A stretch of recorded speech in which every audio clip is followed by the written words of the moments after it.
and just put that all the way in the back. Okay, is the sound Yep. hearable now? Sounds Okay. good. Okay.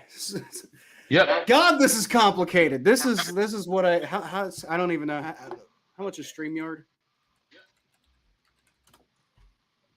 How much is StreamYard? Yeah, how much is StreamYard? I'm not buying it. I'm asking. Well, they just raised the price, so it's not a good time to buy. Okay, well, so whatever the price is, this is what I do to save $1. And by the way, Joe, I am I just realized this, but I am far more upset with you right now. Not for having a Browns, everything, not for being a Browns fan, but for the fact that you're a Manchester United fan. That's a Liverpool jersey. That's a Liverpool jersey. Oh, well, wow. I just pissed you off even worse though. No, I'm not. I don't. I have that in the shot because it was a gift from a buddy in the UK. I'm not an active. I mean, I suppose if Liverpool got there, I'd root for him because he roots for him. But it's one of those things I can't really get into. But I mean, I'm going to support my buddy. You know what I mean? It's like when you got a wife and she speaks Russian, you're going to pick up some fucking Russian along the way, even if you don't speak it yourself. You know what I mean? It's just the nature of the beast. So that's fair. I like don't know PSG. if I told you this. Fuck PSG. I know I told Thomas about this, but Joe, I don't know if I told you this. I went to the UK over the summer. I see good pictures. I like it's nice. Yeah, it was sick. But I'm a Manchester City fan, right? So Mikey says 47-10. Yeah, that was a great game you guys had there, Mikey. But so I went to the UK and I'm a Manchester City fan. The Manchester Derby was like for the FA Cup final. It's like the biggest rivalry in that league. And then on top of that, it's for the final of the entire cup, right? And that just happened to be playing while I was in London. So I walk around, I'm wearing my Manchester City jersey just because I think I'm hot shit, right? And I've been to Pittsburgh wearing Bengals gear. I went to Philadelphia one time and wore Cowboys gear just to piss them off, right? I have never had the experience. Somebody actually was threatening physical violence on me because of the Manchester City jersey. Like I walked by this bar and this like fucking British guy's like, "I'm gonna kick your ass," and I'm like, "Whoa, bro!" And he was like, I was like with a bunch of students from my like school group, and he was like coming over the railing and shit, and we're like, "What the fuck is happening?" So I had I get it. I mean, that's why I don't root for any Premier League teams because it's like this, man. When I was over there in the UK, I was in a town called Huddersfield. It's in Yorkshire, and there was a bar, just a random bar, and this guy had a Steelers helmet in there. And I asked the guy, I was like, "What's with the Steelers helmet, bro?" And that just latently pissed me off for no reason. I mean, this guy just supported his buddy. You know what I mean? I wasn't like super mad, but just gave me like, "Oh, fuck, Steelers helmet? What the fuck?" You know what I mean? So I get it. That's why I don't, I'm like, "Oh, go, Manchester, go, Arsenal." I'll root for my buddies' teams, but I'm not gonna take a staunch stance on a team, a league that I'm never gonna care about. Yeah, no, I feel that. I grew up playing soccer, so I just really like soccer. And up until recently, I didn't really have a team in Cincinnati. The closest thing we had was, I was a Columbus Crew fan, but it's tough being a fan of a team that's black and gold, I just don't like. Yeah. Haslam there's some Haslam plot to get the team in Columbus, and I don't like that, so I can't root for the Crew. Fuck the Crew. Yeah, there was that other thing. They were trying to move him to Austin and stuff, and it's just like I think he was talking about you. Anyway, as I was saying earlier, but apparently we had audio issues. It's actually episode 149, I think, of the Battle of Ohio podcast. I messed up the title. So it's episode 149. What's wrong with the black and gold? It's not your black and gold, Mikey. It's the Steelers black and gold. That's what they typically call them. But you guys are actually Yeah. The Saints are more gold than the Steelers, to be fair. The Steelers are just yellow. Yeah. But anyway, so today yellow. we are all here. Me and Thomas in particular are here to answer for the bullshit that we obviously were talking about on the last episode. We came on, we were like, me and Thomas both predicted both of our teams to have like 12, 13 win seasons. And I'm not saying that still couldn't happen, but we did not see anything resembling that as being a possibility on Sunday for either of our teams. We got Joe with us too, because Joe is funny, and Joe might make us feel a little bit better about it. Yeah, Joe, make us feel better. I was down there, dude, and I could tell from the rip that something was going to be wrong because they got this fucking kid that plays a guitar, and they act like he's like, oh, so good and awesome. And I could tell he's using auto-tune, And I got a pet peeve of children doing adult shit. Like, there's plenty of local bands who could have played the anthem. Get this fucking kid out of my face. I don't want to see a kid. The MGK part was cool. That was fun, and the show Bernie and all that. But they're trying to just like, why do they have Michael Buffer out there, dude? Michael Buffer's fee is probably about $75,000 or something like that. You're gonna pay this jackass fucking that money to come out there and say, yeah, it's ready to nobody wants to hear that shit. This ain't 1980. Fuck out of here. So from the start, it was a horrible precedent. And it just I didn't see this is why they go. This is why they go to the first game. I won the Giants game, $150 cheaper. Took us $150 cheaper on a tick pick for the Giants game than they are for this game. And by the way, about the same 12-year-old kid in the last two seasons who do Thunder. Thomas, yeah, that guy. Internet, is your internet router run through a spam can? No, it's just that I'm like really far from my internet router right now where I'm at in the house, but I can move closer. You might want to move closer because I didn't hear a word you just said, frankly. I got you. I'll be back in 5 minutes, y'all. Okay. So while Thomas is moving, I'll go ahead and just say that we both, me and Thomas, came on the show last week and both said that we expect we both said that we expect the Bengals to basically blow out the Patriots. And frankly, based off of the two teams that showed up, the Patriots did not show up and play particularly good football, right? The Bengals just absolutely pissed themselves. Like it was ridiculous. The Patriots showed up. The Patriots scored 16 points. There's no reason that the Cincinnati Bengals with Joe Burrow, Jamar Chase played. You just went out and signed Mike. I know T. Higgins wasn't there, but you went out and signed Mike Gesicki.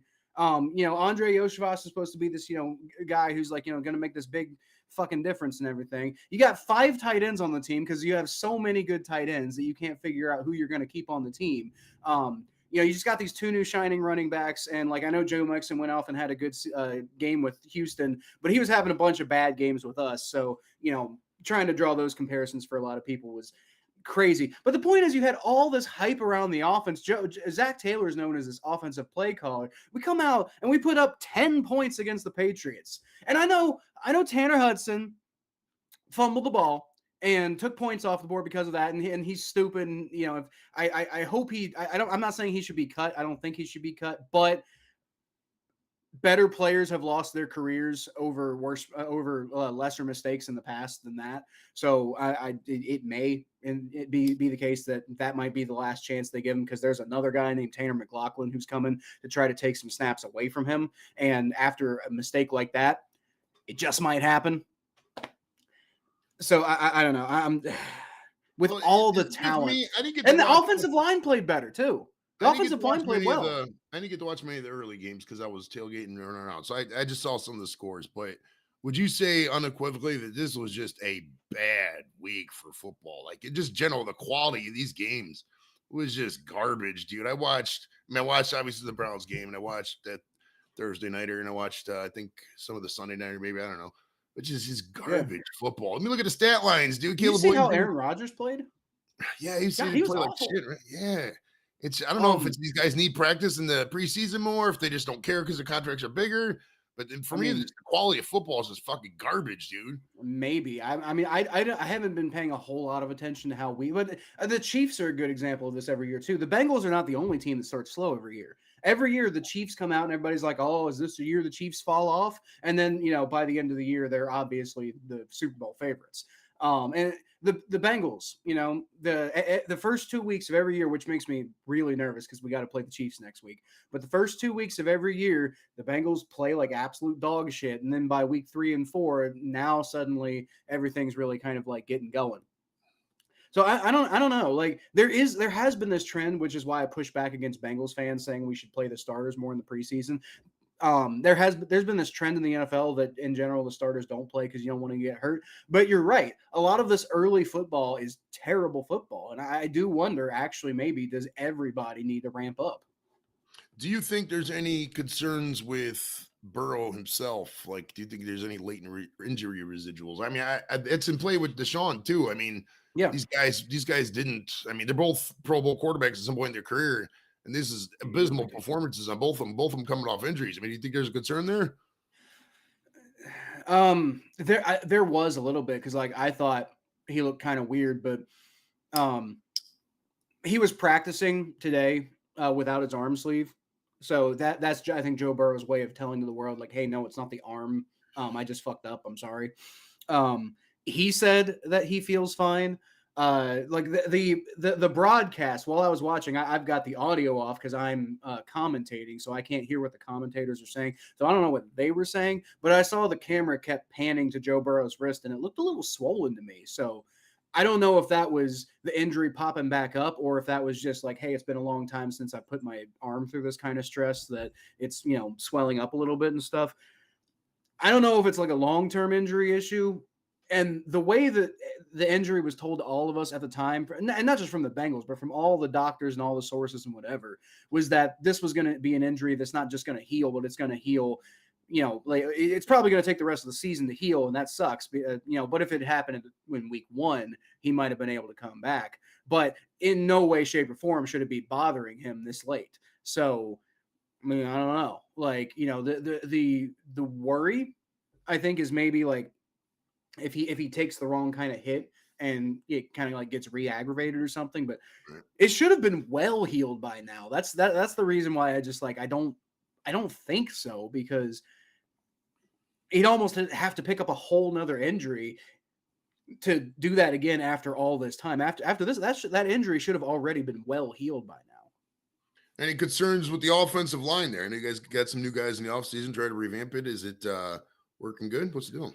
Yeah, so the offensive line looked way better. And a lot of people were, I think initially, I haven't seen it the past couple of days, but initially people were trying to be like, man, the offensive line sucks. Somebody who I'm friends with on Facebook, who I, rants like an idiot a lot. But he I talked to him about football a lot because he rants about football a lot. And he was like blaming, okay, Thomas is back, so I think I have to put him in the thing. Thomas, I'll get back to you in a second. But I'm going to finish a point, and then I'll let Joe talk for a while so that I can get you back in the thing. But they do have your audio, just so you know. But anyway, he was basically saying the Bengals offensive line was the clear problem. Why is Frank Pollock not fired yet? This is crazy. I'm so done with this team if they can't get rid of a guy like Frank Pollock when it's clearly time to move on. And the fact of the matter is, we looked at the numbers. PFF comes out with like their pressure rates and everything like that. And Joe Burrow was pressured at the lowest rate of his entire career against the Patriots. The Bengals offensive line worked. Now, Trent Brown did actually struggle. And then he also, after the game, he liked a post from the Patriots, apparently, when they're like celebrating the win, and Trent Brown liked the post. And it's just kind of like, is Trent Brown a double agent? But other than that, no, everybody was fine. Hopefully Amarius Mims comes back and takes that job from Trent Brown. We don't have that problem anymore, right? But no, the offensive line looked fine. Joe Burrow just looked completely lost out there. I think perhaps the receivers weren't getting separation. It was hard to tell on the broadcast, but it kind of seemed like maybe Joe Burrow had nowhere to go with the ball. But at the same time, like, we expect him to be creative in those situations. Although he did actually run quite a bit for Joe Burrow. He started like taking off with the ball at one point. So we do know the Patriots have a good secondary, so that might have been it. I will say you got to have a better answer, but that might have been it. So I got to get Thomas back on this. You say something about what's your perspective, Joe? I got you, buddy. Well, I mean, the Browns, I think the same thing with the line kind of applies because, like, we were looking at the game. It seemed like Deshaun had no time back there. But if you look at the overall, the thing you're talking about, Pro Football Focus, whatever the hell it is, they're like, they give him the 9th most time or some shit. So it's like he just, wasn't on target. We had a lot of drops, too. I don't know if Thomas noticed that, but, man, Njoku dropped the ball. Ford dropped the ball one time. There were a couple of balls dropped. And they weren't, like, the best passes in the world. They could have had a lot better. And so, I mean, if I'm holding on for, like, a little bit of hope, it's just a bunch of rust and shit like that. I mean, with these new things that broke yesterday and Deshaun, I don't know. I mean, Tony Busby's a jackass. He's the attorney representing all them people. And don't take that as quote me as Joey Edible said, blah, blah, blah. I just, in general, Tony Busby's just not a good human being, man. So when he comes out with a story like this on a day when practically Deshaun's favor with Cleveland is probably the lowest I've ever seen for any quarterback in history, is kind of suspect to me. But what can I do? You know, I mean, he might have been sitting on this story for a little bit. Will anything new come of these allegations? I don't really think so, to be honest with you, because like I've heard that story before. I really have, the butt tickling thing, or come play with my butt, or whatever the fuck he said.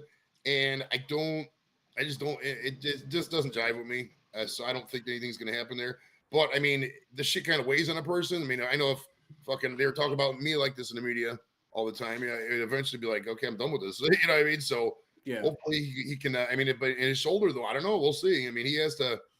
I mean, he was healthy the whole game. He took about 6-7 sacks. I mean, the Cowboys got a good defense, but we just gotta get over the hump and see what's up. I mean, we all panicked, man. We all did. I mean, am I gonna be right back here rooting? I'm gonna be here every week until they fucking out of the playoffs. Probably. I'll still even watch that because I got tickets. So yeah, we'll see. But yeah, it was just an abysmal game, man. I mean, sometimes you get a clunker, I guess. I don't know. That was fucking bad. Yeah. So I wanna get, and I'll be real quick, Thomas. But I want to get and Thomas, you start. But I want to get y'all's perspective on just Deshaun Watson as an experiment in the first place at this point, because like regardless, allegations aside, before the allegations came out, we like the entire world was basically ready to just like throw the Browns in jail, and not for allegations, but just simply for being incompetent for this whole Deshaun Watson situation. So like he isn't playing well. Now it's week one. It's week one. My quarterback is supposed to be one of the best in the NFL. Didn't play that great either. So to be fair, but what's even going on with Deshaun Watson at this point? Well, can I start? Can you hear me well? I want you You're back on camera too now. I gotta run and get dinner real quick. Yeah, is my audio good? Everything sounds good. All right, awesome. Yeah, I just switched the data. I don't know why I didn't do that first, but anyway, I'm happy Joe said it about Tony Busby. I'm also not somebody who's too much of a component of Busby. It sounds suspicious, but you know, I mean, like we talked about this before the podcast. We said that we won't go into it, so I won't. My whole thing is I'm not this Deshaun Watson. It would be ignorant for me to say this Deshaun Watson experiment was success, because it wasn't. I do think that there's moments of brilliance that he had. One of them being against the Baltimore Ravens, where he beat the Baltimore Ravens in Baltimore with a broken arm. I think that was, he beat the Cardinals 31-0 last year. He beat Titans 28-3 last year. So he had moments of brilliance. There's moments where he started to come along. But then, you look at that game that we just seen last Sunday, and it didn't look good. Now, he is coming off an injury. It is the first game of the season. He didn't play all preseason. So, a lot of that is getting back in the flow of the season. And we see this a lot in the NFL. Like, I watched enough NFL long enough to know not to have a final reaction based off of week one play. Because, Joe Burrow, also somebody coming off an injury, he also looked like he was still trying to get back to steam. And, and I'm confident that Joe Burrow will find himself too, as long as that hand's okay. As long as that hand's okay, because he's kind of grabbing at it a little bit. But as a whole, no, it hasn't been good, but you got to ride with him. You have to, because I still think that Deshaun Watson's ceiling is a lot higher than what Jameis Winston's ceiling is, or DTR's ceiling is right now. So you have to ride with him. We got some easy opponents coming up where he can kind of get some momentum, get back to the flow of things. So, right now my reaction is, man, that was a bad week one loss, but it's week one.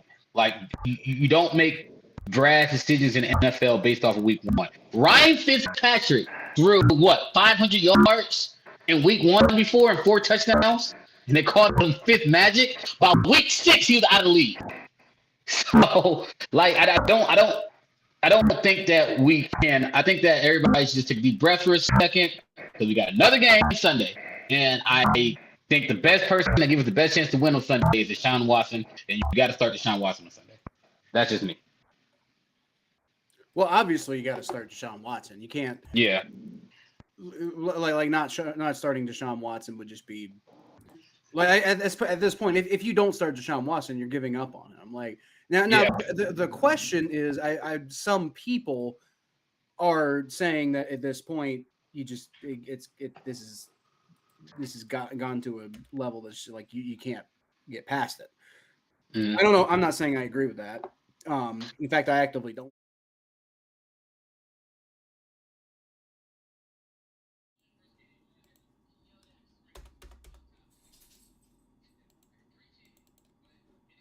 First game. That is a very important fact. That is only first game. You know, the NFL season is so long. People rebound. The Chiefs started off 0-3 last year. They came back and won the Super Bowl.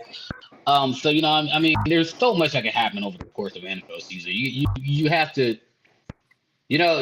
Let's see how if they go 0-3, then I'll be panicking. If they lose against the Jaguars and the Giants, then it's panic mode.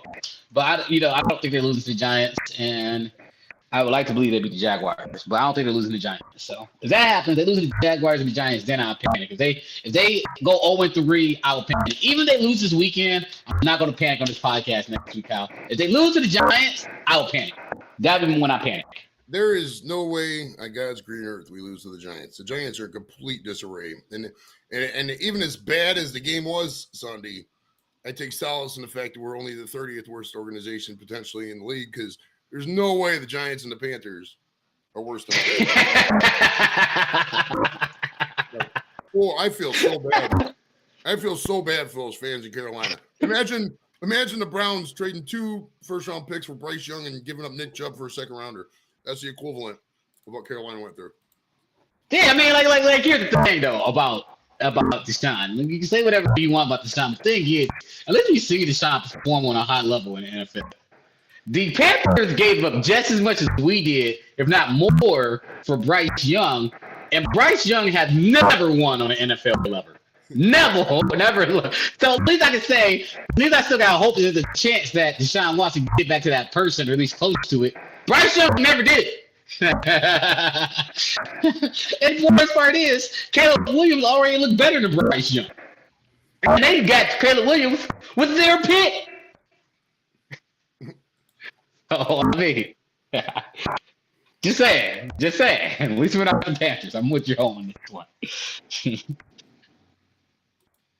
Man, talk about a mess. What about you, Joe? What do you think about Deshaun Watson going forward at this point?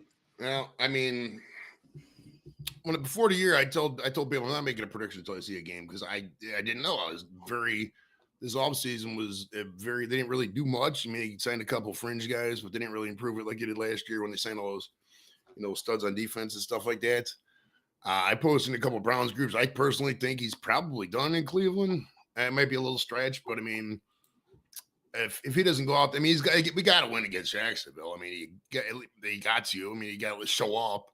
A couple touchdown passes. He still hasn't had a 300-yard game, I don't think, which is mind-boggling considering he had 5,000 yards in 1 year. So it's like I mean, I don't know how they're gonna get around it. I mean, you could theoretically eat it, but I mean, that's a lot of money to work around. Bench him, they'll figure out something. I don't think he's gonna finish the year as a quarterback.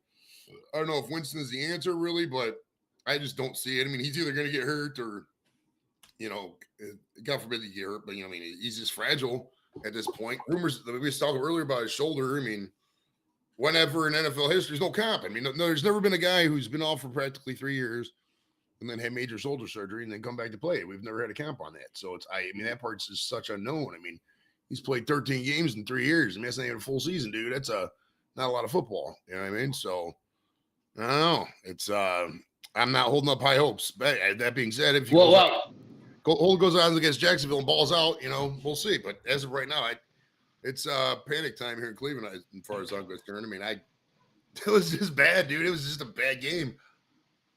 Well, I will say this, Joe. I will say this, Joe, about shoulder. He got sacked 6 times. Very hard. There were moments where the Cowboys players jumped on Deshaun Watson after he was already down.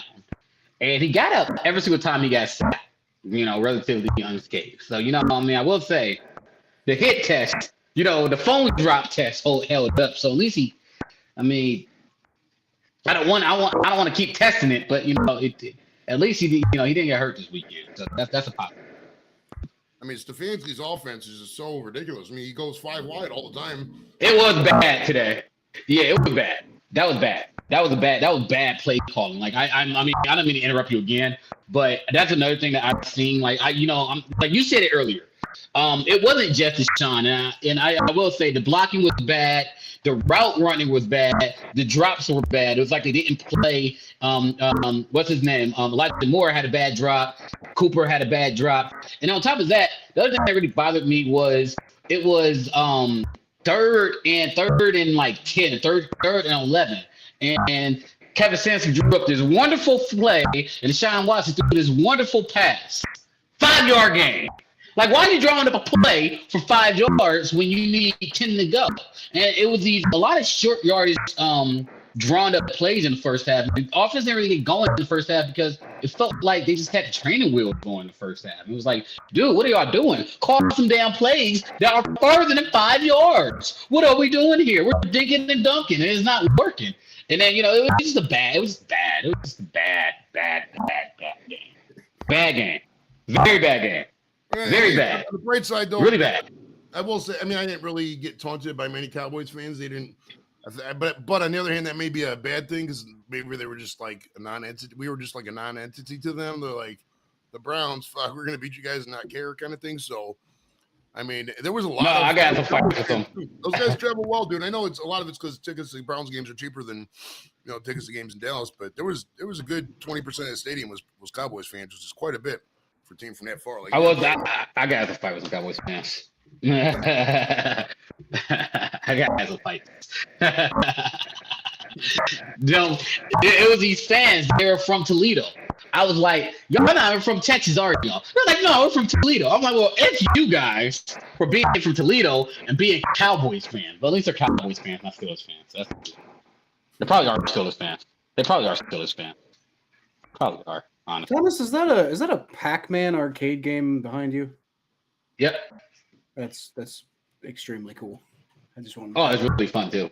Yeah, you got Pac-Man, Mrs. Pac. What's that little thing where the aliens be trying to invade the Earth and you trying to like shoot them up? Gallagher. Yeah, that one. Yeah, that's funny too. Pretty cool. So.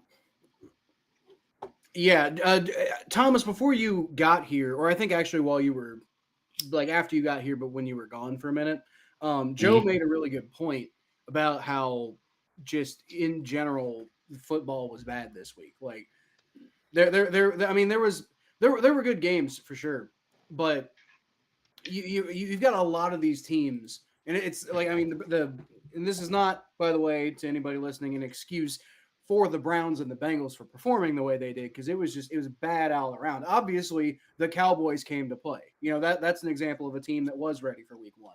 I'm gonna say I don't know if the Patriots were necessarily ready for week 1 because their defense did pretty good, but we also just did pretty bad. But like I keep saying, the Bengals should have scored like 30 points. Like they're fully capable of doing that, and the fact that the defense, a lot of Bengals fans like talking about, and I do too, about how the defense just shouldn't have let Ramondre Stevenson get 120 yards rushing.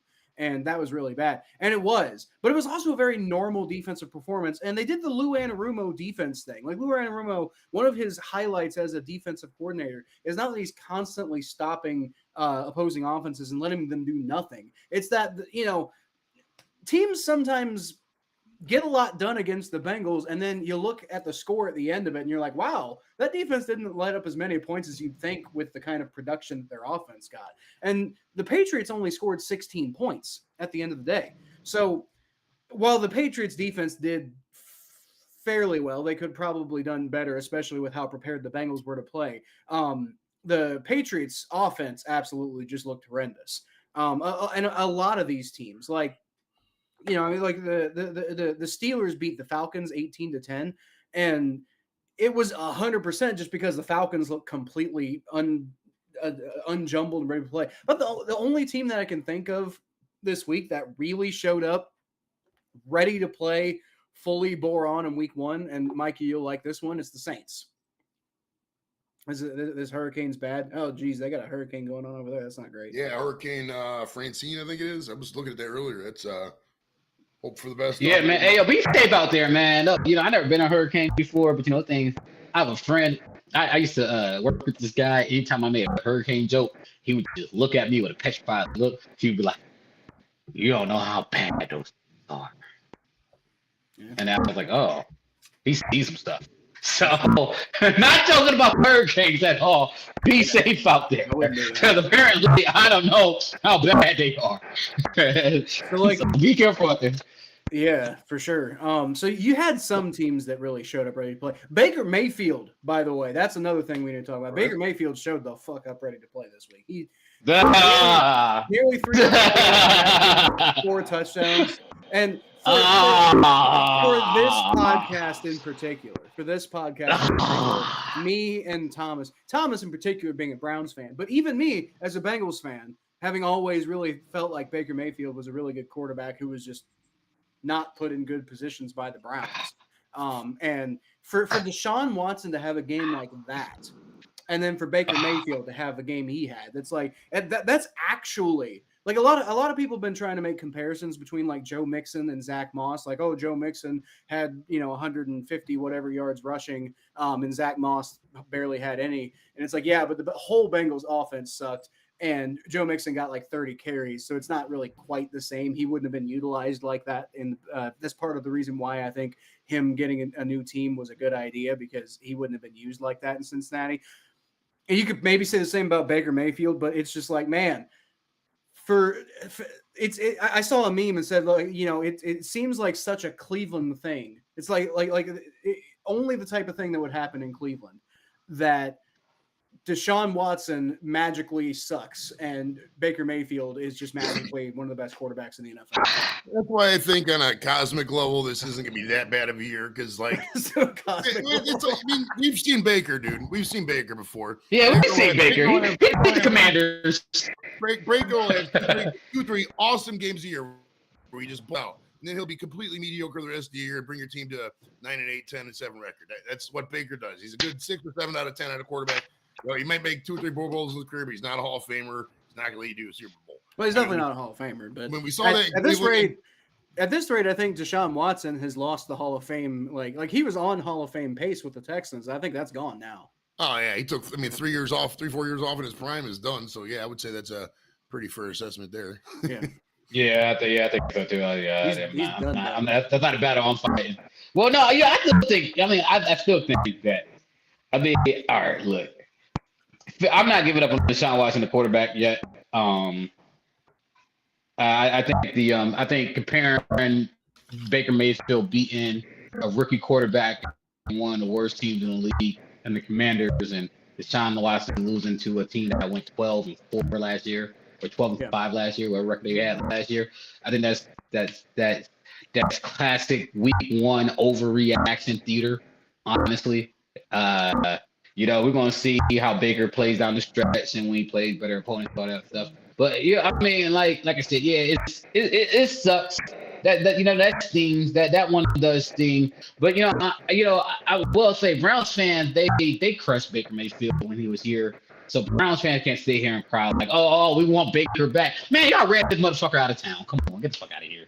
And to be fair, Baker in 2021 was just not a good quarterback, dude. He was just because he was hurt. He should have got surgery. We had this argument like a million times. He should have got surgery. Maybe things would be different if he got surgery. But one thing that was true about Baker was when he played against top level talent and when the lights were the most bright, Baker Mayfield was a shell of himself. And that was what bothered people, is that he would beat up on these bad teams. And when it came against great teams, he wouldn't win. Now, I'm not saying that it's still true about him, because, a lot of times that's just being a young quarterback. And Baker Mayfield he's definitely better than what he used to be. He definitely developed as a quarterback. He had to, going through all the stuff that he's been through, going from team to team, learning an offense in a week to play for the Rams. So he definitely became a better quarterback. I'm not saying that. But when he was here, he was not winning those big games unless it was against the Bengals. I don't know how he did that.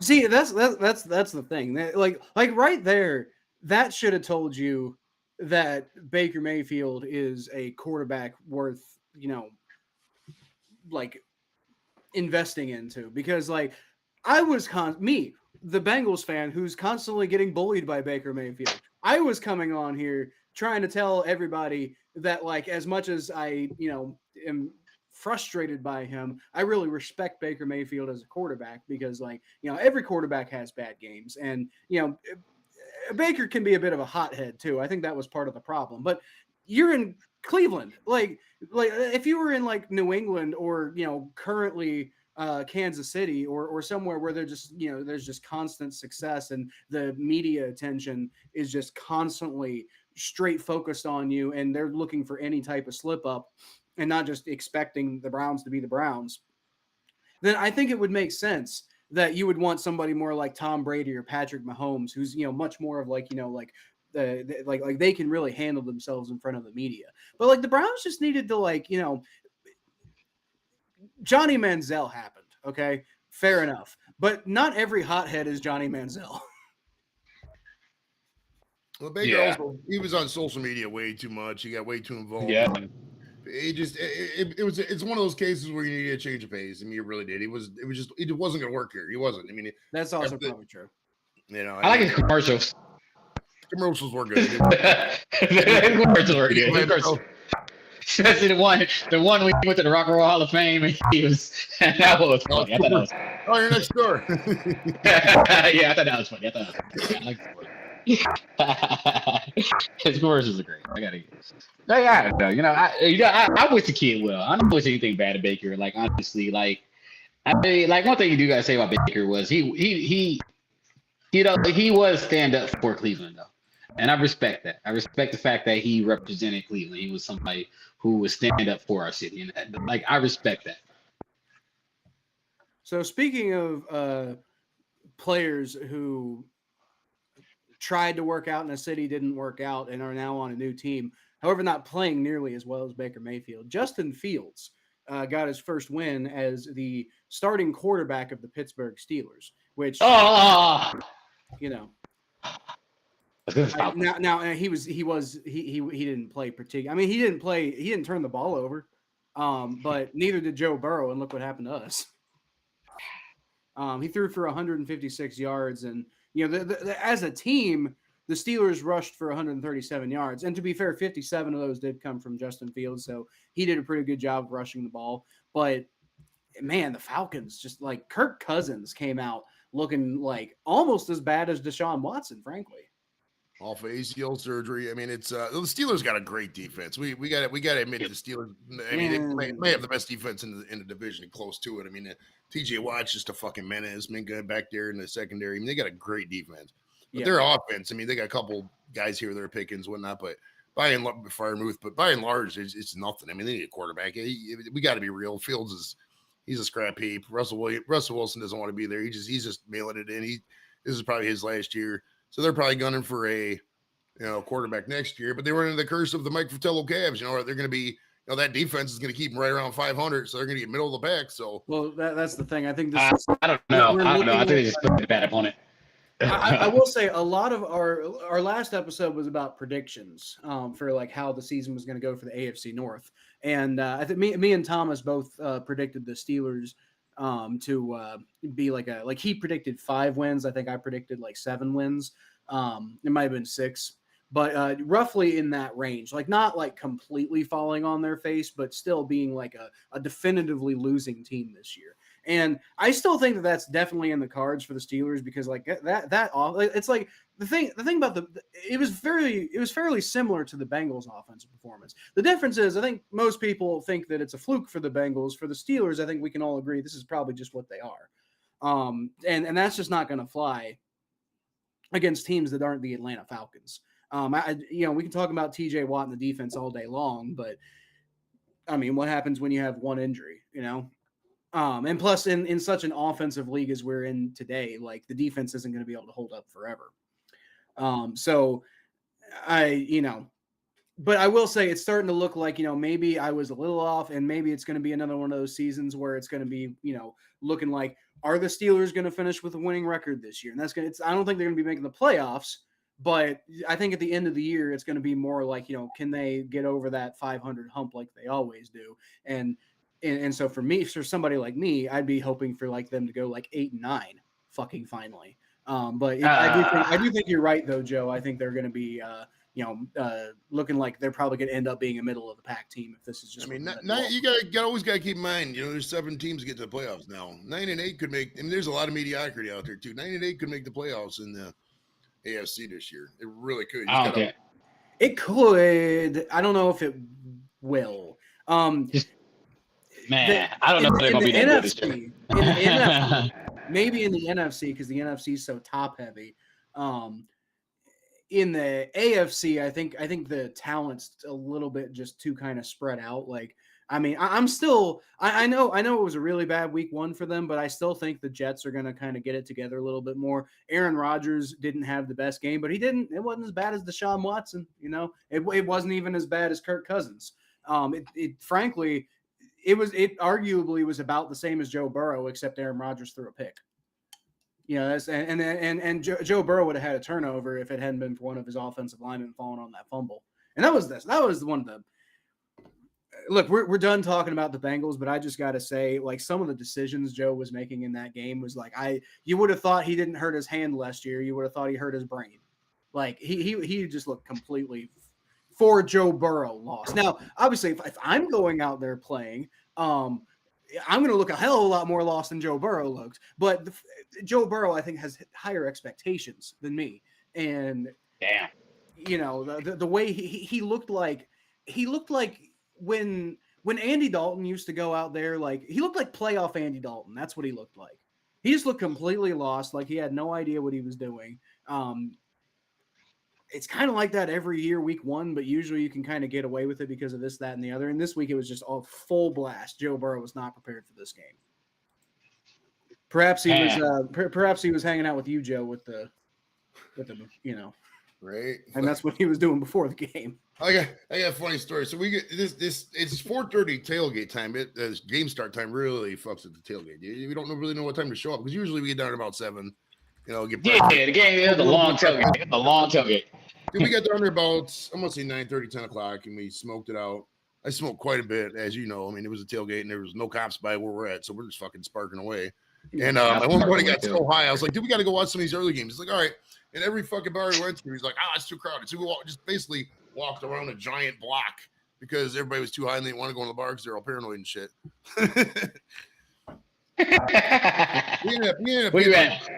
We were one of the first people. We ended up getting the stadium fucking like 2:30. We were there so goddamn early.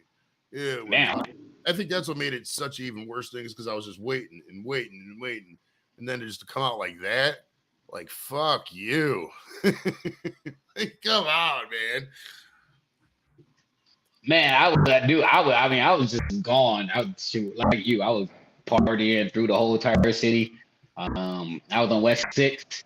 I was in the funny story though. I was in the community lot, and literally like 5 minutes after I left the community lot, I was like, guys, we've been tailgating since 7 a.m.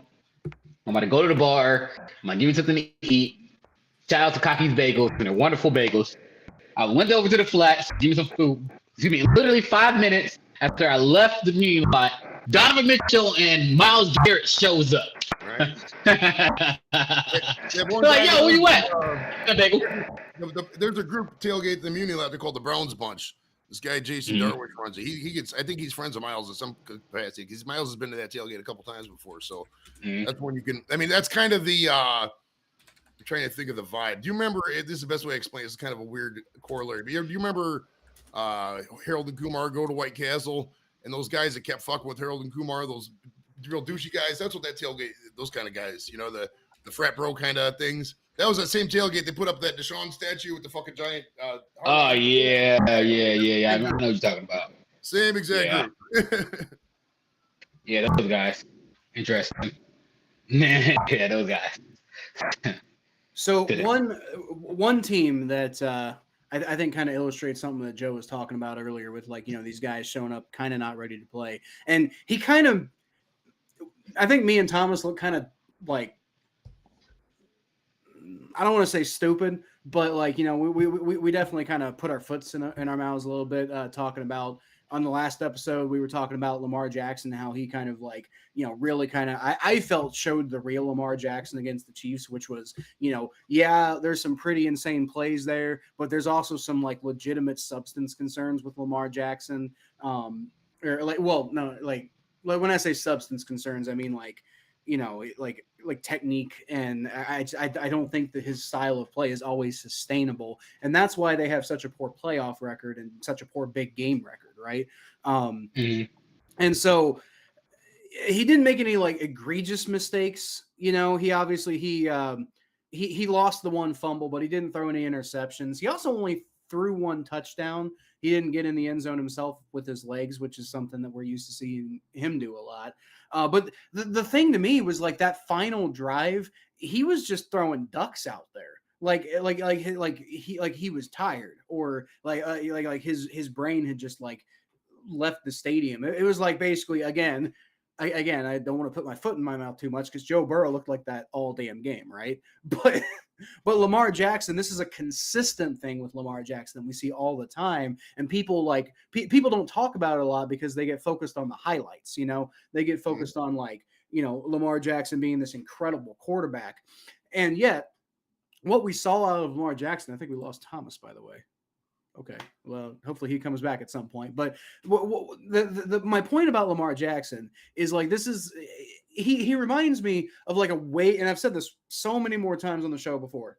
I've made this comparison a lot. He's like a way more talented Andy Dalton, right? Hey, Thomas is back, but Lamar Jackson's like a way more talented Andy Dalton, right? Like, you know, he's got the talent to be by far and away the best quarterback we've ever seen in NFL history. Like, I've never seen somebody like Patrick Mahomes has that kind of like, you know, crazy ass, like, you know, once in a generation type of dual threat to him. But if Lamar Jackson was actually consistent, Patrick Mahomes wouldn't stand a chance against this kind of stuff that Lamar Jackson can pull off. But the problem is he just he doesn't focus half the time in the game, and he'll throw like these errant passes. A lot of times it's turnovers that's the big deal for him. But in this case, it's just that he couldn't get the ball where it needed to go. And, you know, people talk about, oh, well, you know, like, was it Mark Andrews who like, or was it Isaiah Likely? I think it was one of the tight ends who, like, you know, caught the touchdown pass at the end, but like his toe was just barely out. But I mean, don't forget that wasn't a good pass by Lamar Jackson. Part of the reason why the guy had to go out of bounds and was in the position for that to happen in the first place because Lamar Jackson threw a bit of a wild pass, and he had to like go out of his way to go get that. So it's like, you know, Lamar Jackson consistently does not come up in these situations, and you know, like, and he wins MVP. He's won MVP twice. And I don't understand, when can we talk about Lamar Jackson as the guy who's just not good enough, even though he's so crazy talented and he does so many amazing things. And one of his greatest highlights of all time came against my team, I know, but that was when Nick Vigil was our starting fucking linebacker. So give me a break on that one, first of all. But how is Lamar Jackson? How are we not talking about Lamar Jackson as a guy who has severe limitations? And I know, again, I know it's week one, but that's what we saw against the Chiefs. I have major concerns with Lamar this year. I mean, watching the game, I watched the whole game. I watched the whole Thursday night game. He's shed good 10, 15 pounds. He's very lean now, which he thinks is good. But man, this is the NFL. You got to take some hits. So I don't know if that's going to work out. And if you notice, he didn't take many slides. He was taking a lot of hits, dude. A lot of hits. He ran 15 carries that game. That's quite a bit with them hits taken. You're not going to last all year if you take that. And that line in Baltimore is of serious concern, in my opinion. They got a lot of holes. They weren't giving them much time at all. I mean, the Ravens are still going to be good. Don't get me wrong. They'll probably still win 11, 12 games. But Lamar, but he'll be there for another 3-4 years at least in Baltimore, as long as he keeps winning divisions and getting to the playoffs. I mean, you look at somebody like Dak Prescott. That's probably the example for, you know, him going forward in terms of like how they treat him, I would say. I mean, you're just not going to cut a Lamar Jackson. I mean, you're just not. So, I mean, it's something they got to deal with. It's kind of like here in Cleveland, got to deal with Deshaun. You guys got to deal with Burrow. I mean, you know, ride or die at this point with those guys. You know, I mean, your quarterback it's proven time and again, the quarterback is going to win you the games. Well, and we've already paid him all that damn money. So right, you got no choice. You're fucking pot committed. All three of our teams are. I mean, if you count the Ravens, all three of them are committed to, you know, these quarterbacks. So I mean, it's one of those things. I mean, I think that a lot of these running. If you traditionally look at running quarterbacks, when they start off as rookies, they always have a good couple of years because the NFL is like getting used to them. But after you get so many games of tape and so many, 3, 4, 5, 6 years of this stuff, guys like RG3 and Vic and everybody, they tend to, you have to settle into a pocket pass or you're just not going to make it. And I think that's what's happening with Lamar. I mean, he'll still get his moments. Like you said, he could always run off a 50-yard pass or, chuck one down the field. But, I mean, as long as that line's there concerned and, defenses can get tape on him and read it, it's, career of gold from out there. But my problem is those plays typically happen most of the time in like the third quarter of a week 5 game. Like occasionally they'll happen in like a gotta have it type of situation, like as like on the overtime drive. And it's like it's fourth down and Lamar Jackson's like busts out this 40-yard pass. Is just a fucking insane out of nowhere. Like, oh my God, I can't believe the Ravens. It looked like the Ravens were about to lose for sure. And suddenly Lamar Jackson's got that. And then, wow, how amazing. It's week 8. What happens in week 17? What happens in the and that game was against a Lions team, or that play I'm referencing was against the Lions team that was not exactly a good team that particular year. I remember watching that game thinking, oh my God, the Ravens are about to lose to the Lions. We're about to slaughter them on the Battle of Ohio podcast. This is before the Lions got good. And so it's stuff like that where Lamar Jackson, he has his big moments typically in less important situations, but like, he's playing against the Chiefs and he can't hit a pass in the end zone and save his life when it matters at the very end of the game. By the way, I will say I am to compliment the Ravens a little bit. I am insanely furious that it seems like every time I absolutely love a guy in the draft, especially like, a lesser known type of guy. And I'm just like, dude, that guy's going to be amazing. I swear to God, the Bengals better go get him. And I'm just imagining this guy like playing in black and orange. And I know he's going to kill it. And then the Ravens fucking draft him. Isaiah Likely. That was a guy who I was like, man, the Bengals can get this guy in like the 6th round. And the Ravens, they just ended up passing on him and passing on him and passing on him. Ravens got him. And look, Isaiah Likely is looking like he's about to like become the next Mark Andrews, except Mark Andrews was a 2nd round pick. Yeah, Likely looks like a Pro Bowler. I'm not gonna lie, he had a really good game. I picked him up in fantasy. Yeah, no, he's fucking good, dude. Derrick Henry didn't look like Derrick Henry, but you know what? Like people were asking me and Thomas on the last podcast, like, oh, you scared of Derrick Henry? Derrick Henry, they got Derrick Henry. That's going to be a big problem. And now what I said was the Bengals have handled Derrick Henry in the past, so I'm not scared. But also, I think I said something about Derrick Henry's like 30 years old, man. Like, this ain't going to be like. There is a lot of tread on those Derrick Henry tires. I mean, look at his carry logo. I mean, look, everybody remembers the meme of his college senior year when he, carried God down, who knows, 400 times or some shit. And then, in college, he was used all the time. Like you said, he is 30, and the Titans used the fuck out of him. He was getting 300-400 carries some of them years. So he was the Titans' whole offense, like during the Ryan Tannehill years. Right. So, I mean, and he was like 3.4, 3.5 yards a carry, something like that. So, I mean, will he get 10 touchdowns? Probably. Yeah. I mean, we get short line situations, but he might not even break 1,000 yards. I mean, Lamar shows that he still wants to run first before he hands the ball off. So, yeah. I mean, we'll see. They still got Justice Hill and a couple other guys. We'll see what's up with those guys. But what about J.K. Dobbins?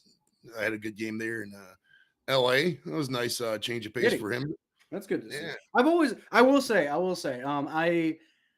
it's weird because like I can't stand Ohio State. And yet a lot of times I end up actually being fans of Ohio State players in the NFL. J.K. Dobbins was one of those guys who I didn't like the fact that he was on the Ravens. And so in general, I'd root against him. But, outside of that, like J.K. Dobbins has always generally been a guy that I root for. So I'm glad to see him doing well, not on the Ravens.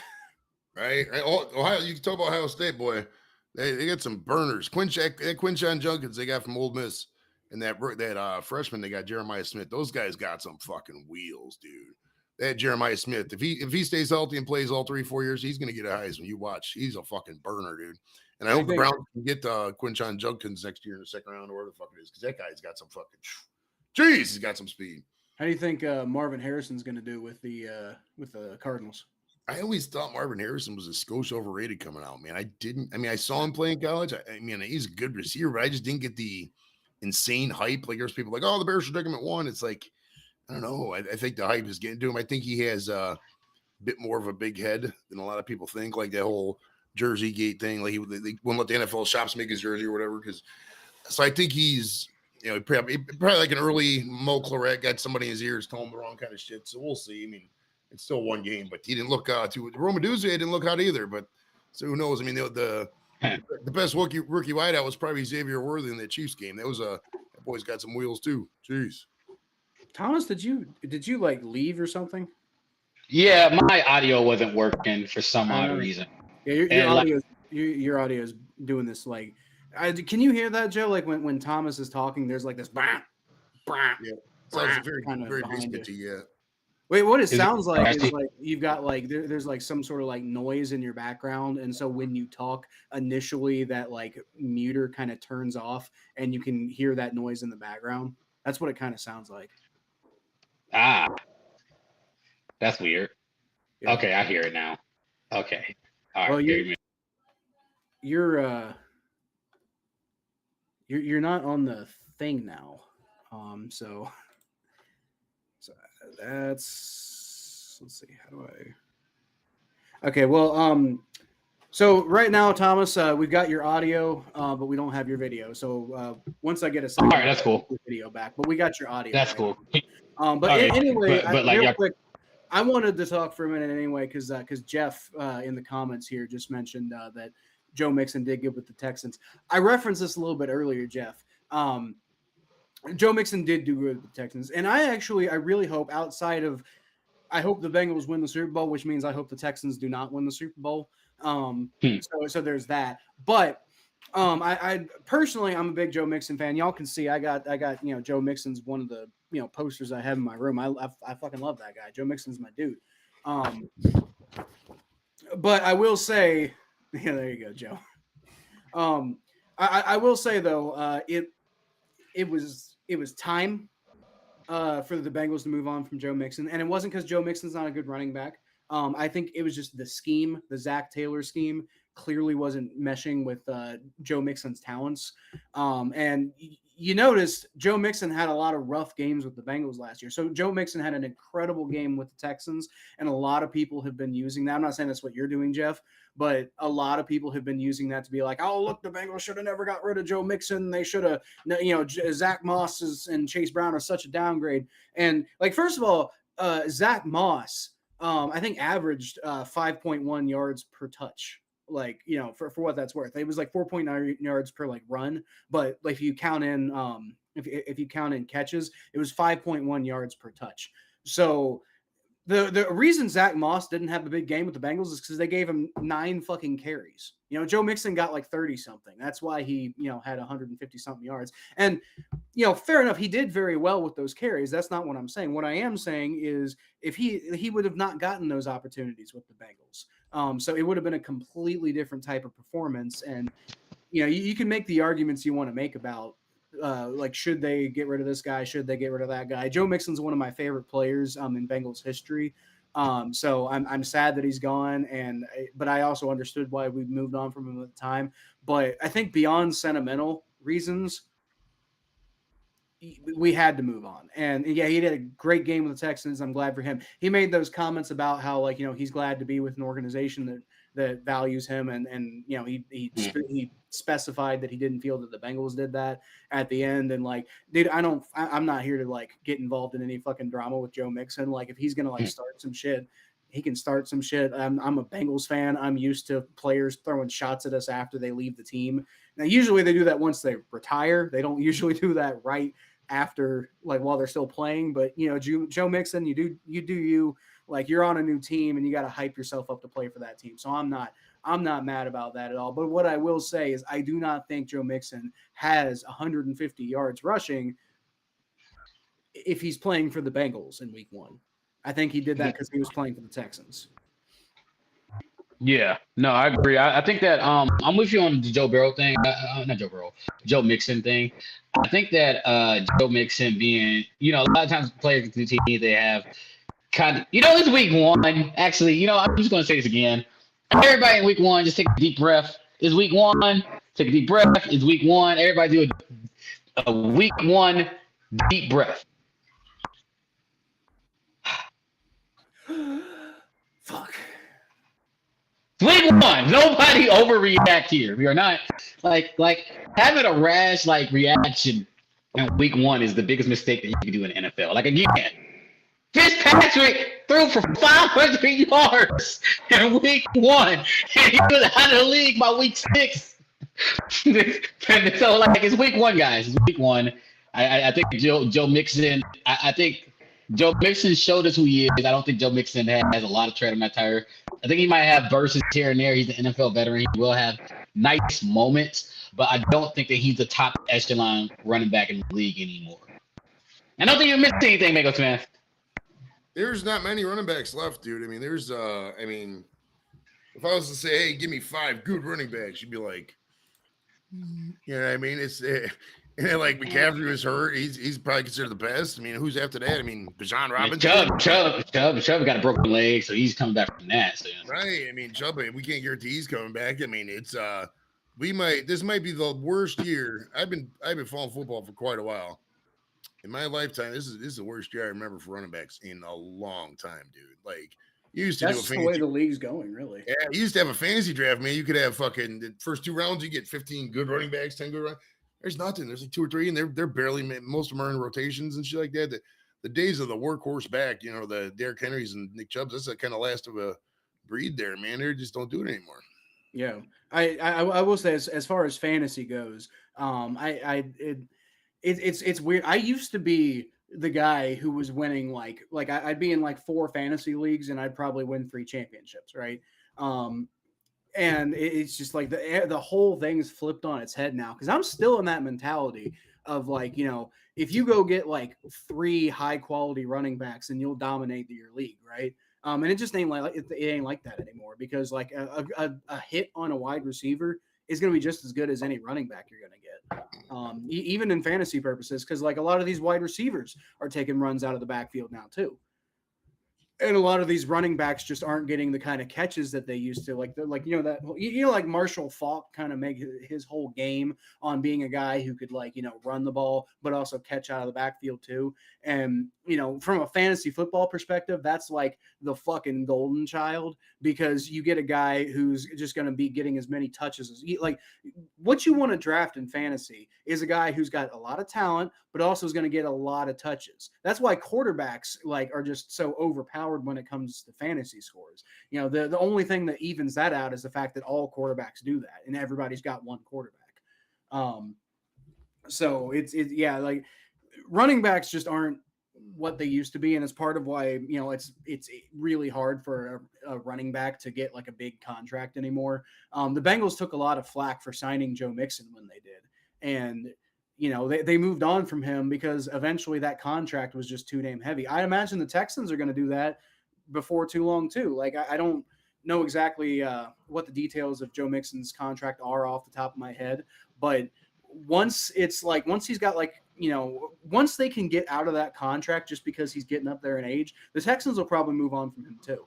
And it's going to be the same situation. And I imagine, when Joe Mixon's 40, 50, whatever, he's probably going to, look back on this whole thing and be like, man, yeah, that sucked what happened with the Bengals, but any team would have done the same thing.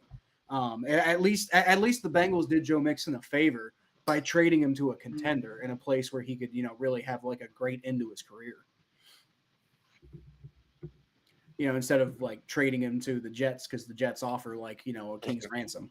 Do you remember when the Jets signed Le'Veon Bell to that giant ass contract?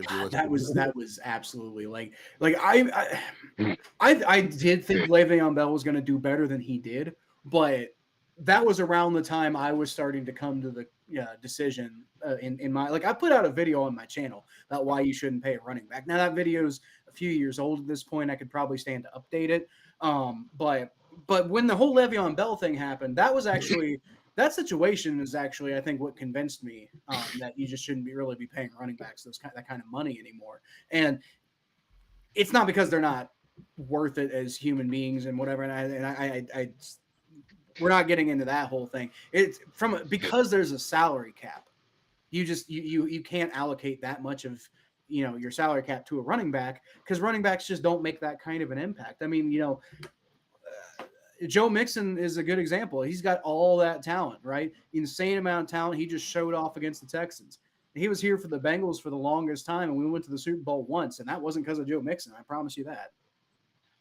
He's a damn good player. He was, a big part of that Super Bowl run, but it was because Joe Burrow showed up. That's why that happened.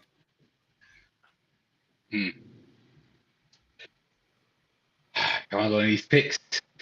Yep.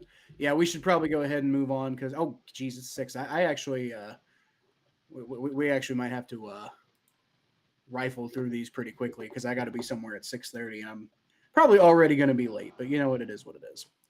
Your kids can wait. Your kids can wait. It's my brother, actually. Okay, but anyway, let's go ahead and run through these picks then. So we're going to start with the Bills and the Dolphins. Thursday nighter. Where is this? Is in Buffalo, isn't it? No, it's in Miami. It's in Miami. Yeah, it's in Miami. I think the Dolphins are going to take this. I mean, I think they got a good attack. I like the running attack with they could plug in any running back there, kind of. So if you're in fantasy, just pick up a fucking Dolphins running back and you might do good. But I think the Bills are kind of trending down a little bit. I mean, you can say a lot about a lot of teams, but they almost blew it against the Cardinals. I know, and the Cardinals aren't that good. And so I think the Dolphins will take this. I think Tua might have a pretty good game here. Yeah. I'm going with the Dolphins here. I got the Dolphins there. Hey. Oh, by the way, guys, if y'all haven't excuse my bad audio, but if y'all haven't picked if y'all haven't found already, go ahead and join our Pick'em League so y'all can follow along. I'm going with the Dolphins. Oh, yeah, kind of counter. On that point, I'll let you get back to your pick, but I did put a link in the chat to the Pick'em League. I made it public because it wouldn't let me send with the private link. So it's a public league, so we might end up getting a few people in there who aren't Battle of Ohio podcast fans, but you know what? That's fine. The more, the merrier. Just make sure when you fill out your form, you make it clear who you are, so I can shout you out on the show. But the link to that's in the chat if you want to join our Pick'em League. I know we're a week late, but go ahead and join. Anyway, Thomas, you're saying about the Dolphins? Oh no, I'm going with the Dolphins. Besides, I'm pretty sure Joe won the Pick'em League last year by a lot. So. Did he? Yeah, I'm pretty sure he was whooping our ass. I don't remember Mikey did or something like that. Or maybe that was 2 years ago. I remember one. I just remember Joe just whooping our ass. Yeah, that might have been the case at one point. Yeah. So I'm gonna. I don't know. I really honestly I think both of these teams are kind of overrated. The Dolphins, like the Bills had a scare against the Cardinals. The Dolphins had a scare against the Jaguars, and the Jaguars are a team who I really don't think is going to be the same team they like the same competitor that they've been lately. Like I don't think that they're going to be like Cardinals bad, but I don't think that the Jaguars are going to be one of those teams. I don't think they're really going to be in the playoff picture by week 17 or something like that. So. I don't know. I kind of don't love either of these two teams, but I will say I do think just to break the tie a little bit, I think I believe in Tua a little bit more than I believe in Josh Allen right now. So I'll go with the Dolphins too. All right. So next we got two teams that came to play last week, and that's the New Orleans Saints traveling to Dallas to play the Cowboys. Ooh, good one. I hate to pick the home team again, but I think, and I'm not just saying this because they're on my fantasy team, but I think Dak impressed me. He had a really good game last week, and CeeDee Lamb looked like he wanted to bust out a couple. I think they're gonna have a really good game. I think and no offense, Mikey, I'm not doing this because of you. I just think the Cowboys are gonna throttle these guys. It's gonna be a blowout. I think the Cowboys. I mean, they're kind of a good regular season first start of the year team. Whoa. Sorry, my bad. That's my bad. Okay. Yeah, the Cowboys are probably, them and between the Cowboys, the Eagles, and the 49ers, probably the cream of the crop in NFC. I think the Cowboys are going to do good this year. But yeah, they throttle the Saints. First of all, Mikey, why did you name yourself Hurricane Mike?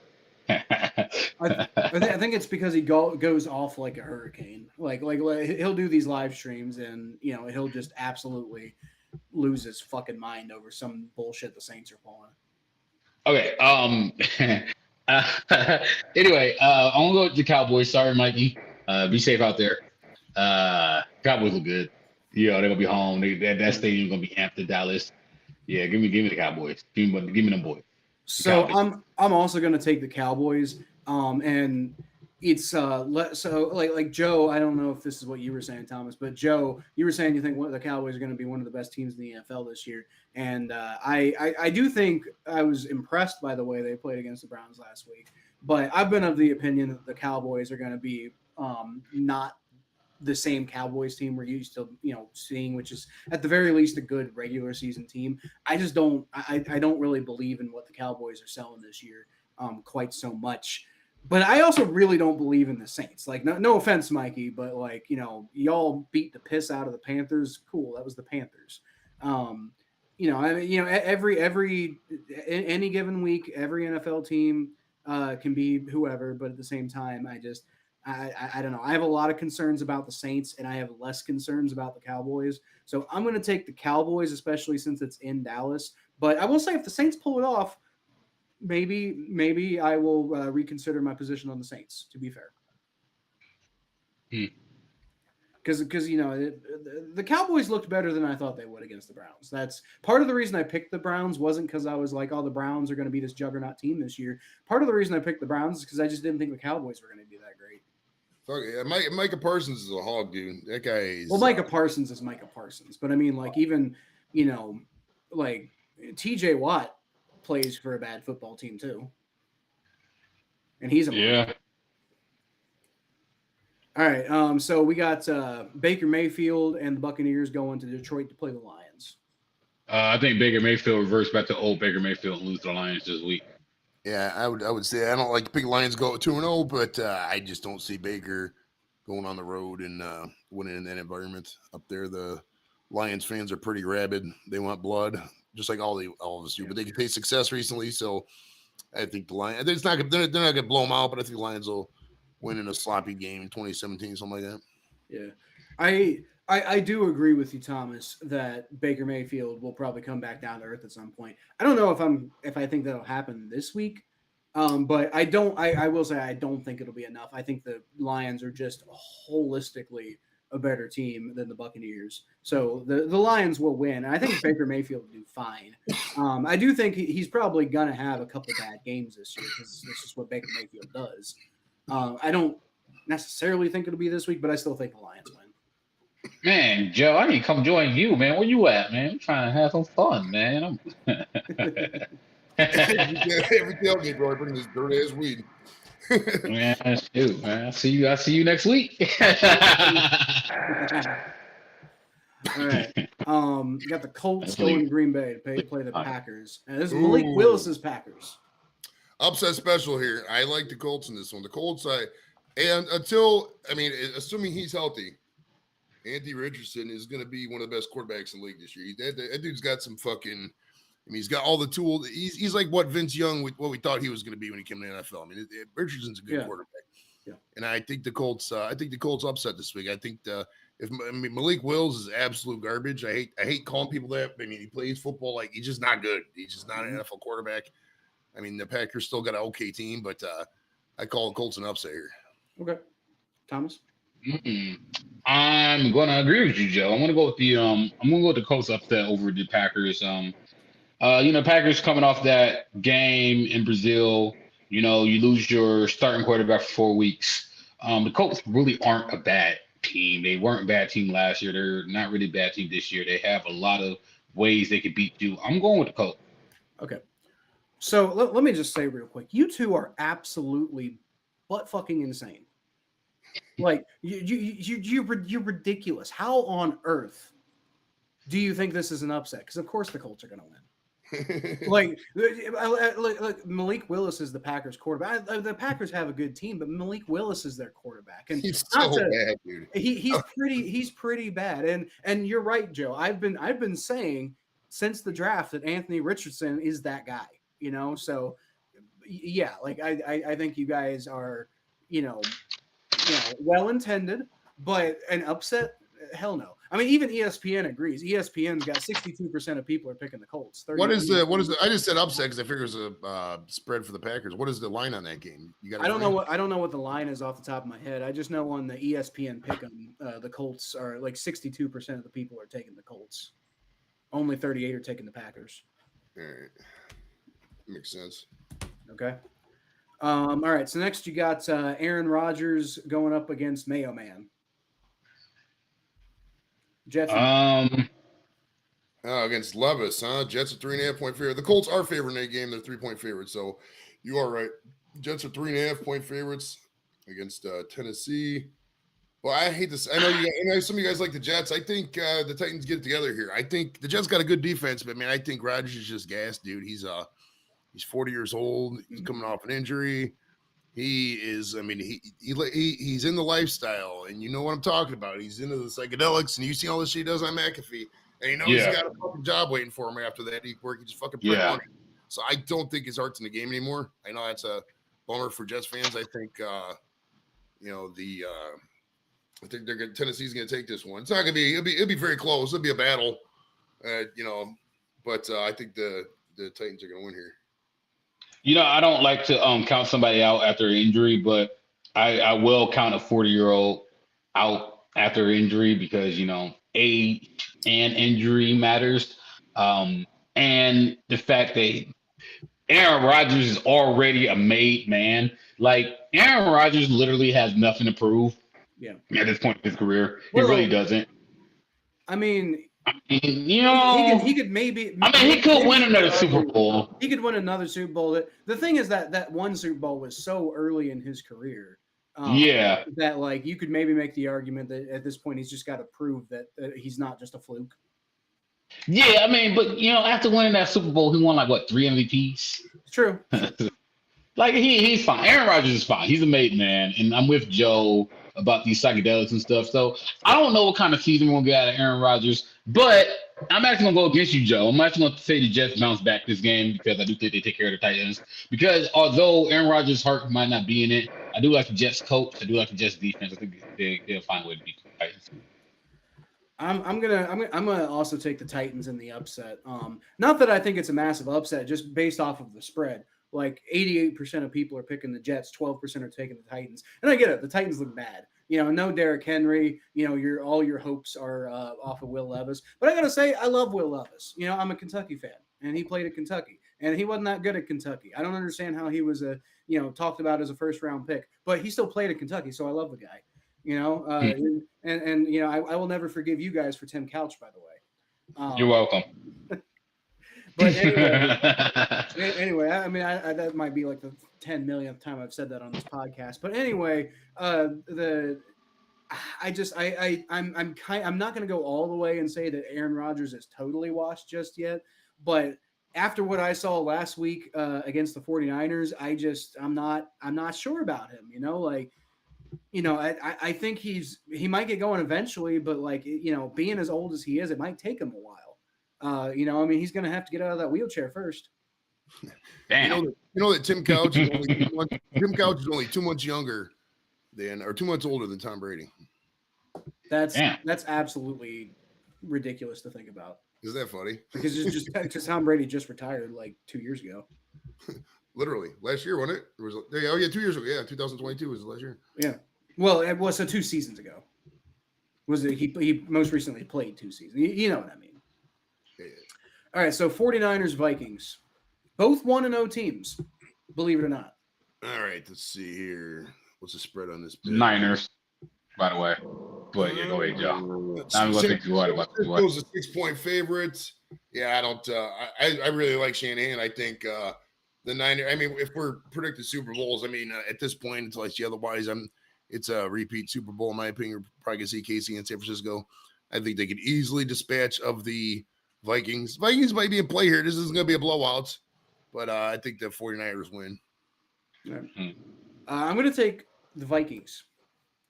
It's in Minnesota, and stay with me for a second. Sam Darnold revenge game.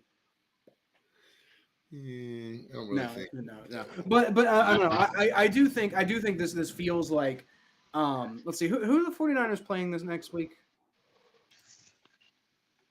So yeah, you go. So it's the Rams. Yeah, we'll see about the Rams, I guess. But like, I don't know. I was kind of feeling the trap game aspect of this one a little bit, especially since it's in Minnesota. The 49ers have a tendency to be an up and down team all year, and then they end up in the Super Bowl every damn year, I guess. But I don't know. We'll see with the 49ers, but it's just the consistency's never been there with them. And I'm not sitting here saying like I'm a true believer in the Vikings or whatever, but it also feels like that typical Vikings type of thing. Like they're not good, but they keep winning these games early in the season, and then they lull you into this sense of like, oh, they might actually be secretly a good team, and then they fall apart at the end of the year. So it feels like something like that's going to happen here. Like the Vikings are just going to sneak up on them, basically. Yeah, no, I'm going for it. That's fair. That's fair. I'm probably crazy. I'm just I mean, we are a little bit crazy. We live in Ohio. Yeah, that's fair enough. All right. So next you got the Seahawks and the Patriots. Home game, Patriots, Seahawks, 3.5-point favorites. Man, home dogs are hard to pick against. I'll take the Patriots in this light upside here. I don't think the Patriots are going to romp to the division, but they're good for 7 or 8 wins, I think. I think this will be one of them. I'm not really terribly impressed with Seattle, so I'll take the Patriots here. Okay. Yeah, Joe, I'm gonna lean with you on this. I don't know, Kyle. You pick next. I'm going back and forth with this one. I'm not sure. Okay. I'm gonna go with the Seahawks, honestly. Like, I mean, I didn't see anything against the Broncos that really gave me that much pause about the Seahawks. Like, I mean, they didn't run away with it by any means, but they looked pretty good. Geno Smith didn't look awful. I mean, he didn't look that great either. But they're not expecting to win from Geno Smith. They're expecting Kenneth Walker to be the majority of their offense, and that's certainly a possibility with them. I can tell you the Patriots defense didn't look amazing stopping the Bengals running game. Now they did, but that's frankly because the Bengals didn't run the ball very much. So I mean, it feels like a matchup that's very much in the Seahawks' favor. And again, the Patriots just absolutely like. I want to believe. I would so much love for the Patriots to like just go on a run and then just like suddenly it's like, oh, so actually the Patriots are really good. Haha. Turns out the Bengals actually just got beat by a really good team and we all didn't know it. That's actually what happened. Don't worry, guys, we're fine. That's what I really want to happen. But realistically, for what I saw from the Patriots was just not a good football team, and that makes it hurt even worse that we lost to them. When we should have had that damn game, guys. Like, let's just be completely honest. So like, and props to the Patriots for like, getting the job done against a very talented Bengals team. But I just like I said, I watched that game. I didn't think it was that great. There was nobody on earth was picking the Patriots to win that. We gotta be real. Everybody thought the Bengals. Yeah, man. If the Patriots won, if the Bengals won, I would have won $250. Thank you, Cincinnati. For that, I'm taking Seahawks. Okay. For that reason, I'm taking the Seahawks. Let me think my brain. Patriots are gonna win this game. I don't know why. Patriots, the Seahawks got to travel. This is a long travel for early in the season. The Patriots. I hope you guys are right. Travel. It's in New England. That's what I'm saying. The Seahawks have to travel, so I'm going with the Patriots. Oh, right, okay. Yeah. I don't know. Yeah, and there's I think like West Coast teams are like below 500 when they got playing in Eastern time zone, something crazy like that. Okay, Patriots. Yeah, that's fair. I would like for you guys to be right. The team I saw beat the Bengals last week did not look like a team that would beat most teams. But I could be wrong. Next up, we got the Commanders and the Giants in Washington. Without even looking at the spread, I'm going to say Washington because the Giants are just these are two bad teams. These are two guys I'm counting as wins for the Browns. Jaden Daniels, I think, is probably going to be the best of rookies, but I don't think this is going to be a good of a rookie quarterback class as we envisioned. That being said, the Giants are just abysmal, dude. So it's going to be a squeaker. The team formerly known as the Redskins will probably win this. This is This is gonna be an ugly football game, though. Yeah. Yeah. Give me the Commanders. No. Give me the Commanders. But like I said, like Joe said, it's gonna be an ugly game. This game gonna be, this game is gonna be uglier than. Well, I'm not gonna make that joke, but I'm gonna make a joke about having the elephant disease. So I'm not gonna make that joke. I don't want that to happen. Yeah.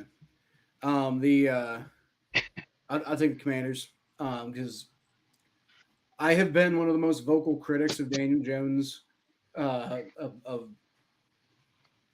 like going way back, and people were trying to give Daniel Jones a chance. I'm like, no, this guy sucks. And I'm not changing that perspective. That guy sucks. So Jaden Daniels looked about equal to Joe Burrow throwing the football, which is not a compliment, by the way. Joe Burrow did not look good throwing the football, but Jaden Daniels, he didn't turn the ball over. He did the basic necessity of what he needed to do, but he ran the ball damn well. And against a team like the Giants, I really feel like that's all you're going to need. So yeah, especially at home, I'll take the Commanders. Yeah. Chargers Panthers in Carolina. Yeah. It's in Carolina. Chargers are a 6-point favorite. I mean, Carolina, they're probably the worst team in the league, even worse than Giants. I mean, until I see otherwise, I'm going to pick against every week. So Chargers in a romp. Bryce Young is just such a great quarterback. He done so much. I can't pick against Bryce Young. No, after that, give me the Chargers. Look, I'll give a little bit of grace to Bryce Young. Like I feel like he's just had nothing to work with. Like I don't know at this point if he were to go anywhere else, if he'd actually be any good. Just because I feel like he's missed out on developing to any significant capacity at all, just because the Panthers have been that bad, and I don't think they've developed him at all. So, he might. I think we can probably say Bryce Young's probably like trending towards bust at this point. And I don't. I think that's unfortunate because I don't even know if that's entirely Bryce Young's fault. But yeah, I don't. I think he's cooked. So I mean, as much as I don't believe in Justin Herbert, in the Chargers in general, I mean, I believe in them over the Panthers. So I'll take the Chargers. I think the Panthers. I'm not saying they will, but I think the Panthers could be 0-17 this year. Yeah, they got I'm hoping. One game. Of course you're hoping. When they go to Germany, bro, it's going to be Panthers and Giants. This is the fucking toilet bowl. Those poor soldiers over there in Germany, right? I think I saw a meme saying it was like the America's final punishment for World War II. Right, that's great, right?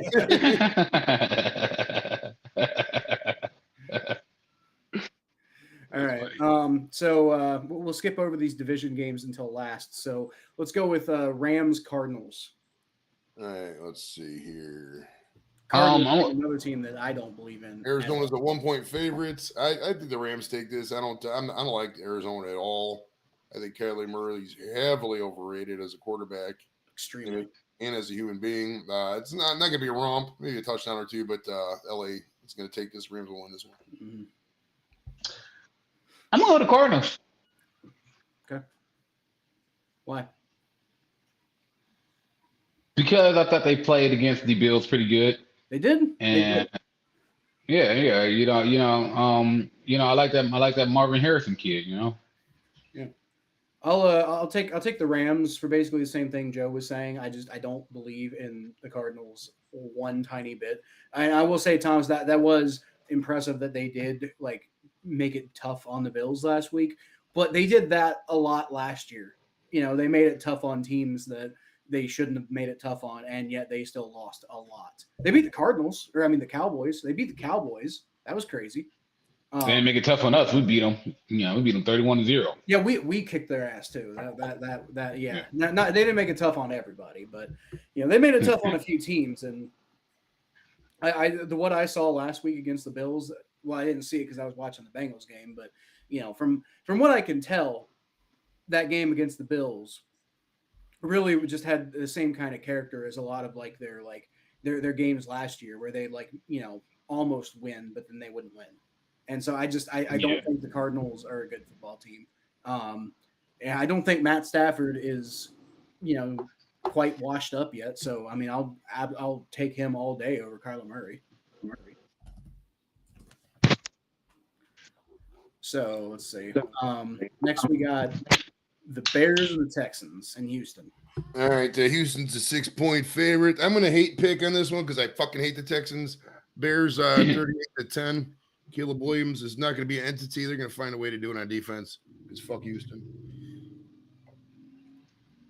Houston's gonna win. Yeah, Houston probably will, but I'm just completely hate picking, so I'm picking. That's why I'm picking the Bears. Yeah, I just think CJ Stroud. I mean, look, let me say this: Caleb Williams, man, he's doing his thing, man. Shout out to you, Caleb. CJ Stroud, Houston is better. Caleb's a little zesty with the nail polish, right? As long as he plays well, that's what matters. Once he stops playing well, that's going to be a big story. Oh yeah, it's gonna blow up if he starts playing well. Yeah, that's the thing. Well, the Bears in their 105-year history have never had a 4,000-yard quarterback, and it's looking like it's not going to be like that again. Look, we saw Caleb Williams in the preseason, and I know it was preseason. It was preseason week 1 at that, but I saw some fundamental flaws with Caleb Williams and the way that he was processing the game, and maybe that improves over time, to be fair. But he's in Chicago, where when's the last time a guy developed in Chicago? I can think of just a string of bust. Cade McNown, guys like that. I mean, Justin Fields, not necessarily what you think of as a bust, but when you actually look into what he accomplished in Chicago at the end of the day, it is basically a bust. Mitch Trubisky, they picked Mitch Trubisky over Pat Mahomes, dude. But Pat Mahomes, I don't think would have been great in Chicago either. That's the thing. Well, here goes something crazy. Here goes something crazy about the Chicago Bears last week. They lost the total yards battle, the passing yard battle, and the rushing yard battle, and the yards per play battle. And Caleb Williams only threw for 93 yards. And DeAndre Swift ran for 30 yards. I didn't watch this game, but how the hell did the Bears win this game? Turnovers, I'm guessing? Turnovers. It must have been. I'm taking the Texans because the Texans, right now, and I hate to say because I don't like them that much more than you do, Joe. But the Texans right now have 2021 Bengals vibes for me right now. And I'm not saying that means that they're my pick to go to the Super Bowl, but if the Bengals don't figure it out, because I mean, right now, I still think the Bengals have the potential to go to the Super Bowl. And so if it's not the Bengals right now, it could be the Texans. And so going up against Caleb Williams, who I just don't really believe in all that much right now, I haven't seen anything that really makes me think, oh yeah, that guy's going to be something special. I'm taking 92% of people are taking the Texans for a reason. So I'm going to do that too. All right. We got one more game, and then we're going to get to the division games. That's going to be Falcons going to the Eagles. Eagles. All right. Joe got to explain why. Joe got to. Philly 6.5-point favorites. The Falcons couldn't beat Justin Fields. Yeah. This game got a upset written all over it, but I can't pick Atlanta on the road. Philly will take this. Yeah, I think I agree with Thomas. The Falcons are terrible. The Falcons are awful.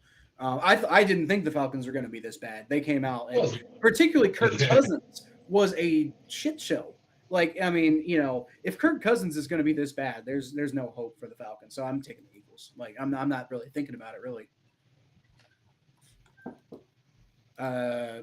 Hold on, I'm on a podcast. All right. All right, so let's get to these division games. Let's start with we got Raiders going to Baltimore to play the Ravens. 98% of people think that the Ravens will win this game. Do you? I don't think there's a chance in hell that fucking Raiders can win this. I'm picking the Ravens big here. I don't think. The Raiders are probably the 29th or 30th worst team in the league. There's nobody there. I mean, they got Max Crosby and one or two other guys. It's I don't see. There's no way they're gonna win that. Yeah. So the Ravens. They're not gonna catch the Ravens. Yeah, the only way. I mean, maybe it's just like a Week 8 game where the Raiders could possibly catch the Ravens sleeping, but they just lost to the Chiefs. The Ravens are gonna be locked in. They're gonna not. They're in a division like we are in. You got to win games like this. The Ravens ain't losing this game. Yeah. Yeah, I'm gonna agree. I mean, it might be a little more competitive than we think it's gonna be, but yeah, I agree. I think the Ravens. It seems unthinkable that the state of the Raiders right now is going to take down a team that's as high powered as the Ravens, even if they're sloppy. Even if they're sloppy, the Ravens are too high powered. That would be a colossal Mm-hmm. implosion if the Ravens didn't win this. That'd be hilarious. Wouldn't that just be insane, Joe, if the Ravens lost to the Raiders? I mean, what a wow. Keep speaking it into existence, please. I know, right? Hey, let's manifest the Raiders win. Let's all manifest Bo Jackson and Marcus Allen. I'll be happy to be wrong on this one, but if this works, I want to start manifesting a lot of stuff. Right. I think I manifested somebody missing a field goal the other day while I was live. Nice. That worked pretty well. All right, so we got Steelers and Broncos, two teams that I don't really believe in much at all right now. I think home field advantage comes down to this one. So you think the Broncos? Yeah, I think the Broncos will take this. It's gonna be close though. It's gonna be a fucking boring ass game probably, but I think the Broncos will take this. I actually kind of like Bo Nix. I'm gonna go to Broncos. By the way, Mikey just showed back up, and Mikey agrees with us that the Saints are going to lose to the Cowboys. So, for what it's worth, he thinks it's going to be close, and it might be. I don't know, but we'll see. Steelers, Broncos. Look, I'd love to believe, and the Broncos could, because my biggest concern with the Broncos is Bo Nix looked bad. Week 1. Yeah, but it's not. But those rookies get better. Steelers have a quarterback, so I don't think Justin Fields is that good. Yeah, I mean those rookies get better. Justin Fields didn't make a lot of big mistakes either. That was, I think, the key there. Yeah, so, I mean, I'm gonna take the Steelers just because it feels like the Broncos are gonna right now. This is one of those things where the Broncos do that thing where they're just the most insanely worst team in the league for the first couple of weeks, and then they kind of get it together, but not really. It feels like another one of those years, like a Russell Wilson year, just without Russell Wilson. Justin Fields is going to be the next Tyrod Taylor in the league. That's what it feels like, doesn't it? But Tyrod Taylor led a team to the playoffs. Yeah, well, and Tyrod Taylor wasn't a first-round pick either. Right. So Tyrod Taylor is better than Justin Fields, man. Right. And by the way, I was talking about how I tend to like Ohio State players in the NFL. I've never liked an Ohio State quarterback in the NFL. I'll tell you that. Well, CJ Stroud. Not to say I don't. I meant guys I'm rooting for, right? Well, here's the thing though. It's because Ohio State, they famously picked JT Barrett over Joe Burrow. So I mean, my favorite. Who the hell was JT? Here's a good one. Who's your favorite all-time Ohio State quarterback? Those have to be the best. Kirk Herbstreit. Herbstreit, yours, mine's Cardale Jones, bro. I'll never forget those couple games. They just fucking gunner, dude. 12 gauge. Pow! God, it was bad. He was cool. Troy Smith, baby. Troy Smith was good, Troy Smith was bad. But they fucked it up when he fucking went on that Heisman torn game, 15 pounds and mailed it in the fastball. Fuck. Yeah. Cardale Jones, man. Hey, man, that Cleveland boy, man. Cardale Jones is a legend for that shit, man. Cardale Jones is a legend for that shit. And he lost his job to JT Barrett, too. What the hell is up with JT Barrett, Ohio State loving this Texas boy who can't throw the ball 15 yards down the field? That's why I hate Ohio State. My favorite Ohio State quarterback of all time is Joe Basserman or Bosserman. Joe Bowserman. I remember Bowserman. You know why? Because I literally just looked up an article that said he is the worst quarterback in the history of college football, and I think it's hilarious. Fuck Ohio State. That's a cheap. Also, is his name Kyle Kask? The guy in there now? No, I don't think. But he was there last year, right? Oh, Kyle McCord. Yeah, Kyle McCord. Who am I thinking of? Are you doing a Jeff Trask, maybe? I don't know. But Kyle McCord, right? He was not very good, and Ohio State fans hate him, so I like him. But also his name's Kyle. It seems like a good guy to me. Just like legendary Hall of Fame quarterback Kyle Bowler. Mikey said that Justin Fields stuff. Cal was a hog, dude. He was a quarterback. He was there. It was Bowler, then Aaron Rodgers at Cal. I remember that. Yeah. All right. So we can't avoid it any longer. Let's talk about the Bengals and the Browns. We'll start with Browns and Jags. Browns and Jags. So the 0-1 hapless Browns go to the 1-0 Jacksonville Jaguars. No, the Jaguars lost. No, the Jaguars did lose. Okay, the Jags are 3-point favorites. The Browns are traveling heavy, dude. The ticket prices are dirt cheap. They're like $30. There could be a lot of Browns fans. There could be a lot of Browns fans in the stadium. It's be a huge rocking environment. That being said, I can't pick the Browns until I see something else. Jacksonville's gonna stomp us. They're gonna get fucking smoked. I don't know what to say. I nothing in last week's game. And I'll tell you something. I'm glad I hauled around these stupid fucking towels they gave us that nobody used, so I could fucking throw in the box and my grandkid could stow it away in 30 years. But there was not one goddamn thing I saw that gave me any hope. I mean, we'll beat a couple teams. We got the Raiders on the schedule, the Broncos, the Giants, Commanders. There's probably 4 or 5 wins there, but this is a garbage team. Jacksonville's going to kill us. Thomas. Kyle, you want to go first? Or you want me to go first? You go first. Okay. I'm going with the Browns. For one, I want to say this. I think that if you kind of paid attention, Joe, with the Kevin Stefanski team since Kevin Stefanski's taken over, one thing I really do enjoy about Kevin is that when shit hits the fan, he always wins. And you know what else that I always notice is that usually these road games, when shit hits the fan, are like just what the team ordered because they can just get away from the madness for a second. So this being a road game is actually in favor for the Browns because they kind of get away from like the drama that is just like Cleveland just because like everybody, when you're in Cleveland, everybody talks about the Browns. You can't go nowhere without anybody talking about the Browns and the Deshaun Watson situation. So the game being in Jacksonville is actually a good thing for us. I watched that Jacksonville Miami game. Jacksonville really isn't that good. Trevor Lawrence didn't really look that good last week.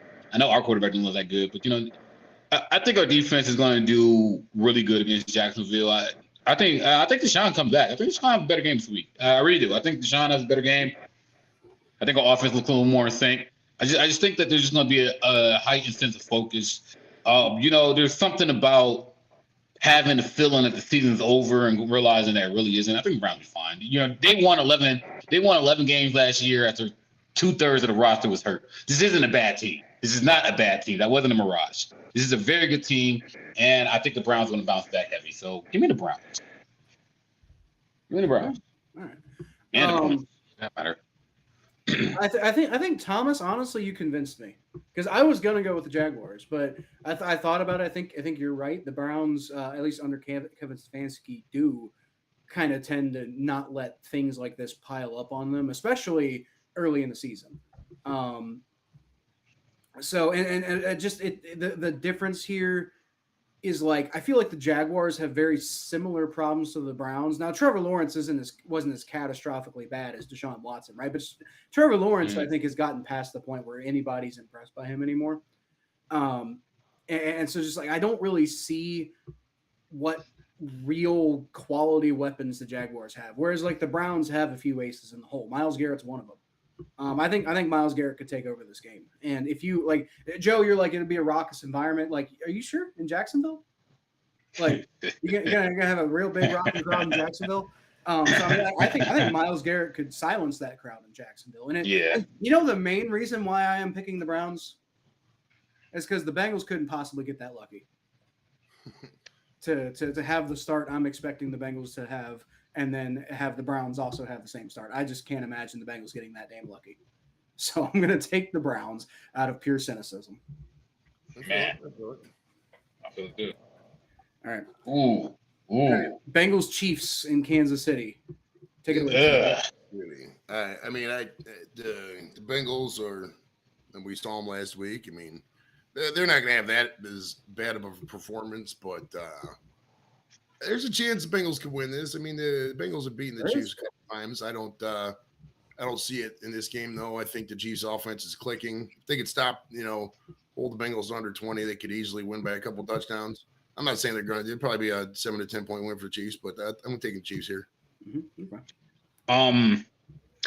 Kyle, if this was a week 14 game, I would be like, yeah, Bengals. But it's week 2. And it seems like the Bengals are still trying to get in rhythm with each other. It just seems like they're not in rhythm yet. Now I know they will get it. I know they'll get it eventually. Y'all got the Commanders and the Panthers after the Chiefs, but I just don't. I think it might be a close game, but I just think that the Chiefs are a little more in rhythm and they're on that championship high. I just think this is a bad week to play the Chiefs. I think it's a very bad week. Like, I think if this is a week 14 or 15 game, I think y'all beat them. In fact, this is not me saying indicatively that the Chiefs are better than Bengals. I think that y'all can still beat them in the playoffs. But for this game, for week 2 of the NFL, after the Bengals are trying to find themselves against a team like the Chiefs, I think that this is a bad game to try to find that. So I'm going with the Chiefs, but I think it'll be close. Maybe close. I'm going to say there's a path to victory for the Bengals here. There is a path to victory. That path to victory is the fact that this Lou Anarumo defense appears to still be basically the same Lou Anarumo defense that we're used to seeing. In theory, a few things have improved. Like, Dax Hill should be an upgrade at that second corner position, based off of, a lot of what we've seen. Geno Stone almost made a big pick against the, he almost made an immediate impact against the Patriots. On Bell, being back is a huge boost in the arm. That defensive line worries me a little bit because of all the injuries we have at the defensive interior. But if you can get Trey Hendrickson and Sam Hubbard both clicking, and then, you can get some pressures from BJ Hill, and then maybe Sheldon Rankins can actually do something. I think that this Bengals defense has a chance to make this a very close game, a much closer game than people anticipate with the Chiefs. Yeah. That said, what I saw out of the Bengals offense gives me no hope. Not long term, like you said, Thomas. Like, I think they will get their shit together, but I don't know if they will by week 2.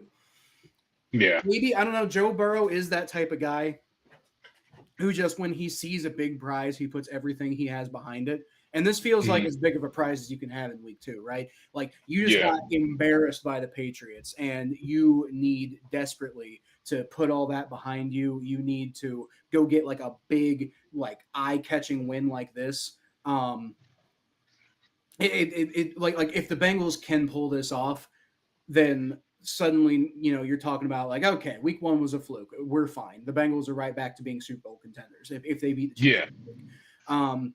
I don't know if I feel like that offense is currently capable of doing so. Jamar Chase, bless the man's heart, through all this bullshit he's going through right now with his contract negotiations, that man showed up to play against the New England Patriots. He showed up, and I give him all the credit in the world. A lot of people are slamming him for not signing the contract, but the fact of the matter is he's pissed off by the negotiations too, and yet he still showed up, and he played better than anybody on the Bengals against the Patriots. So I do think there is a path to victory. I just don't trust that offense enough right now to believe that in week 2 they will turn it around enough to beat them. So I desperately hope they prove me wrong, but I'm picking the Chiefs. I mean, y'all be fine. Y'all got the Commanders and the Panthers back to back after that. Yep. So and then the Giants. Then y'all got the Giants. What do you think? I said we just had the Patriots. What does the Panthers? The Panthers doesn't mean a damn thing. Yeah, but I just think that I think y'all take care of the Commanders and the Panthers, and then the Ravens be a dog fight. I think I get y'all ready for the Ravens and that dog fight, and then y'all got the Giants. So I think y'all be fine. Maybe is secretly just like the next Bill Belichick style genius in New England. And maybe he just like legitimately, maybe the Bengals aren't as bad as they looked. Maybe Gerard Mayo is just actually a genius. I'm really grasping at straws here, but maybe, it could be the case. Maybe being a Bengals fan is a mental illness, and I'm just crazy. That's probably much more. Being a Browns fan is a mental illness. Well, you know what? I think being a sports fan in Ohio is a mental illness. I don't know, man. My Cavs fandom is chilling. I'm enjoying being a Cavs fan. The Cavs, the Cavs finally got their shit together, but for years the Cavs were kind of a joke. We had LeBron for 7 years, and we lost him. Then we got Kyrie right after losing LeBron, and then we got LeBron back with Kyrie. Then with the 4 straight finals. I'm talking about the '90s, like the Cavs. Well, yeah, but I was born for most of my life. The Cavs been good. Well, I'm not. And then they got Donovan Mitchell. The Cavs are probably the most successful professional sports team in Ohio. So, I'm just saying even they have their, massive issues. Now, right now, they're pretty damn good. But, are they going to win a championship without LeBron? Well, I mean, statistically, probably at some point, not this year. Well, statistically, at some point, probably the Bengals will win a Super Bowl. But who knows if that's going to happen in 2025 or if it's going to happen in 2185. Right. I mean, well, that's why I tell possibly. These Browns fans that aren't blaming Jimmy Haslam. I mean, it's clearly it's a toxic culture created by a fucking piece of shit hick from Tennessee. But I mean, he's not going to sell a team. He's not going to sell a team. These NFL teams are moneymakers. They make $1 billion a year. He's probably got a free brand new ass stadium about it. And these owner types, they live into their 90s, dude. So there's another 20 years of this crap. If you're under 40, if you're over 50, you're probably not going to see a Browns Super Bowl in your lifetime. I hate to say it's going to be shit. The Cavs win the chip within the next 5 years. I think the Cavs get one in the next 5 years. I think Donovan Mitchell will get. I think we'll get one with Donovan Mitchell.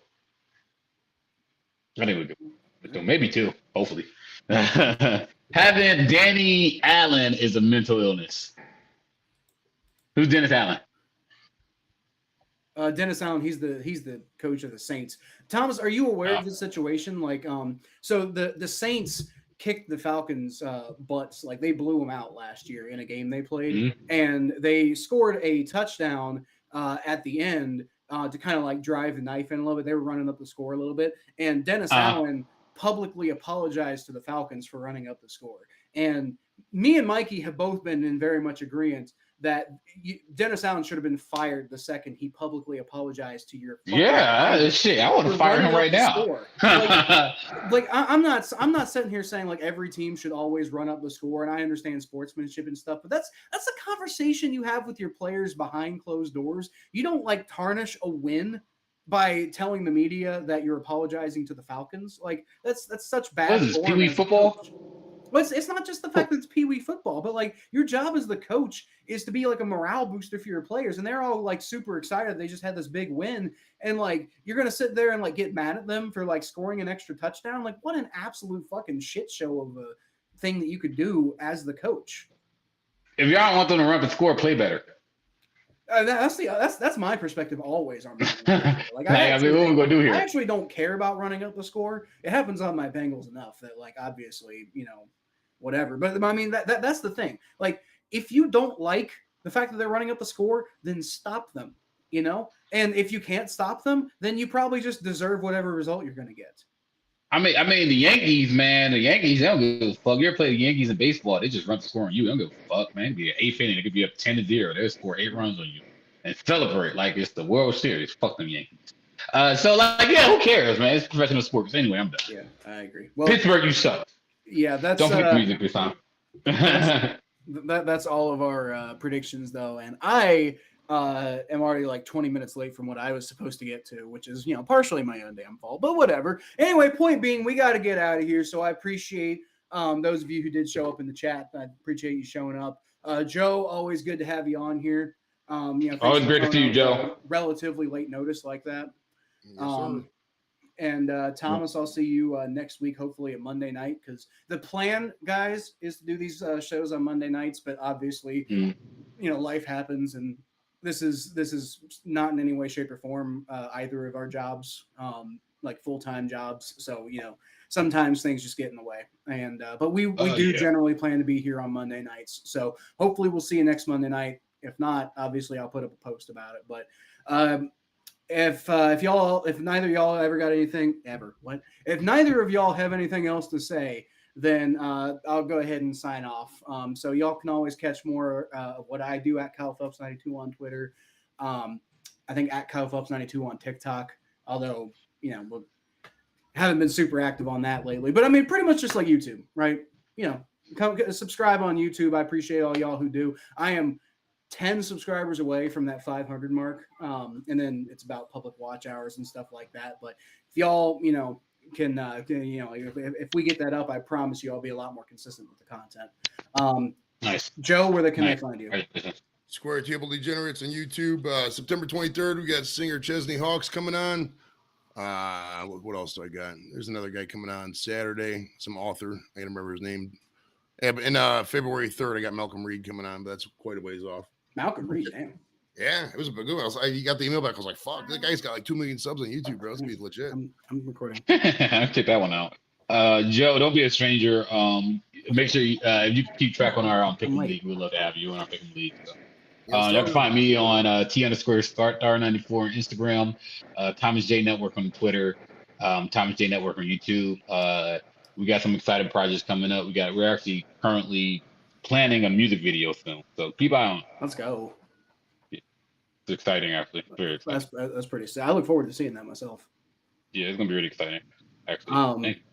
So yeah, that's what we all got going on, and we'll see you next time. And I'll leave y'all as always with a hooday. Go Browns. Here we go. Go Browns.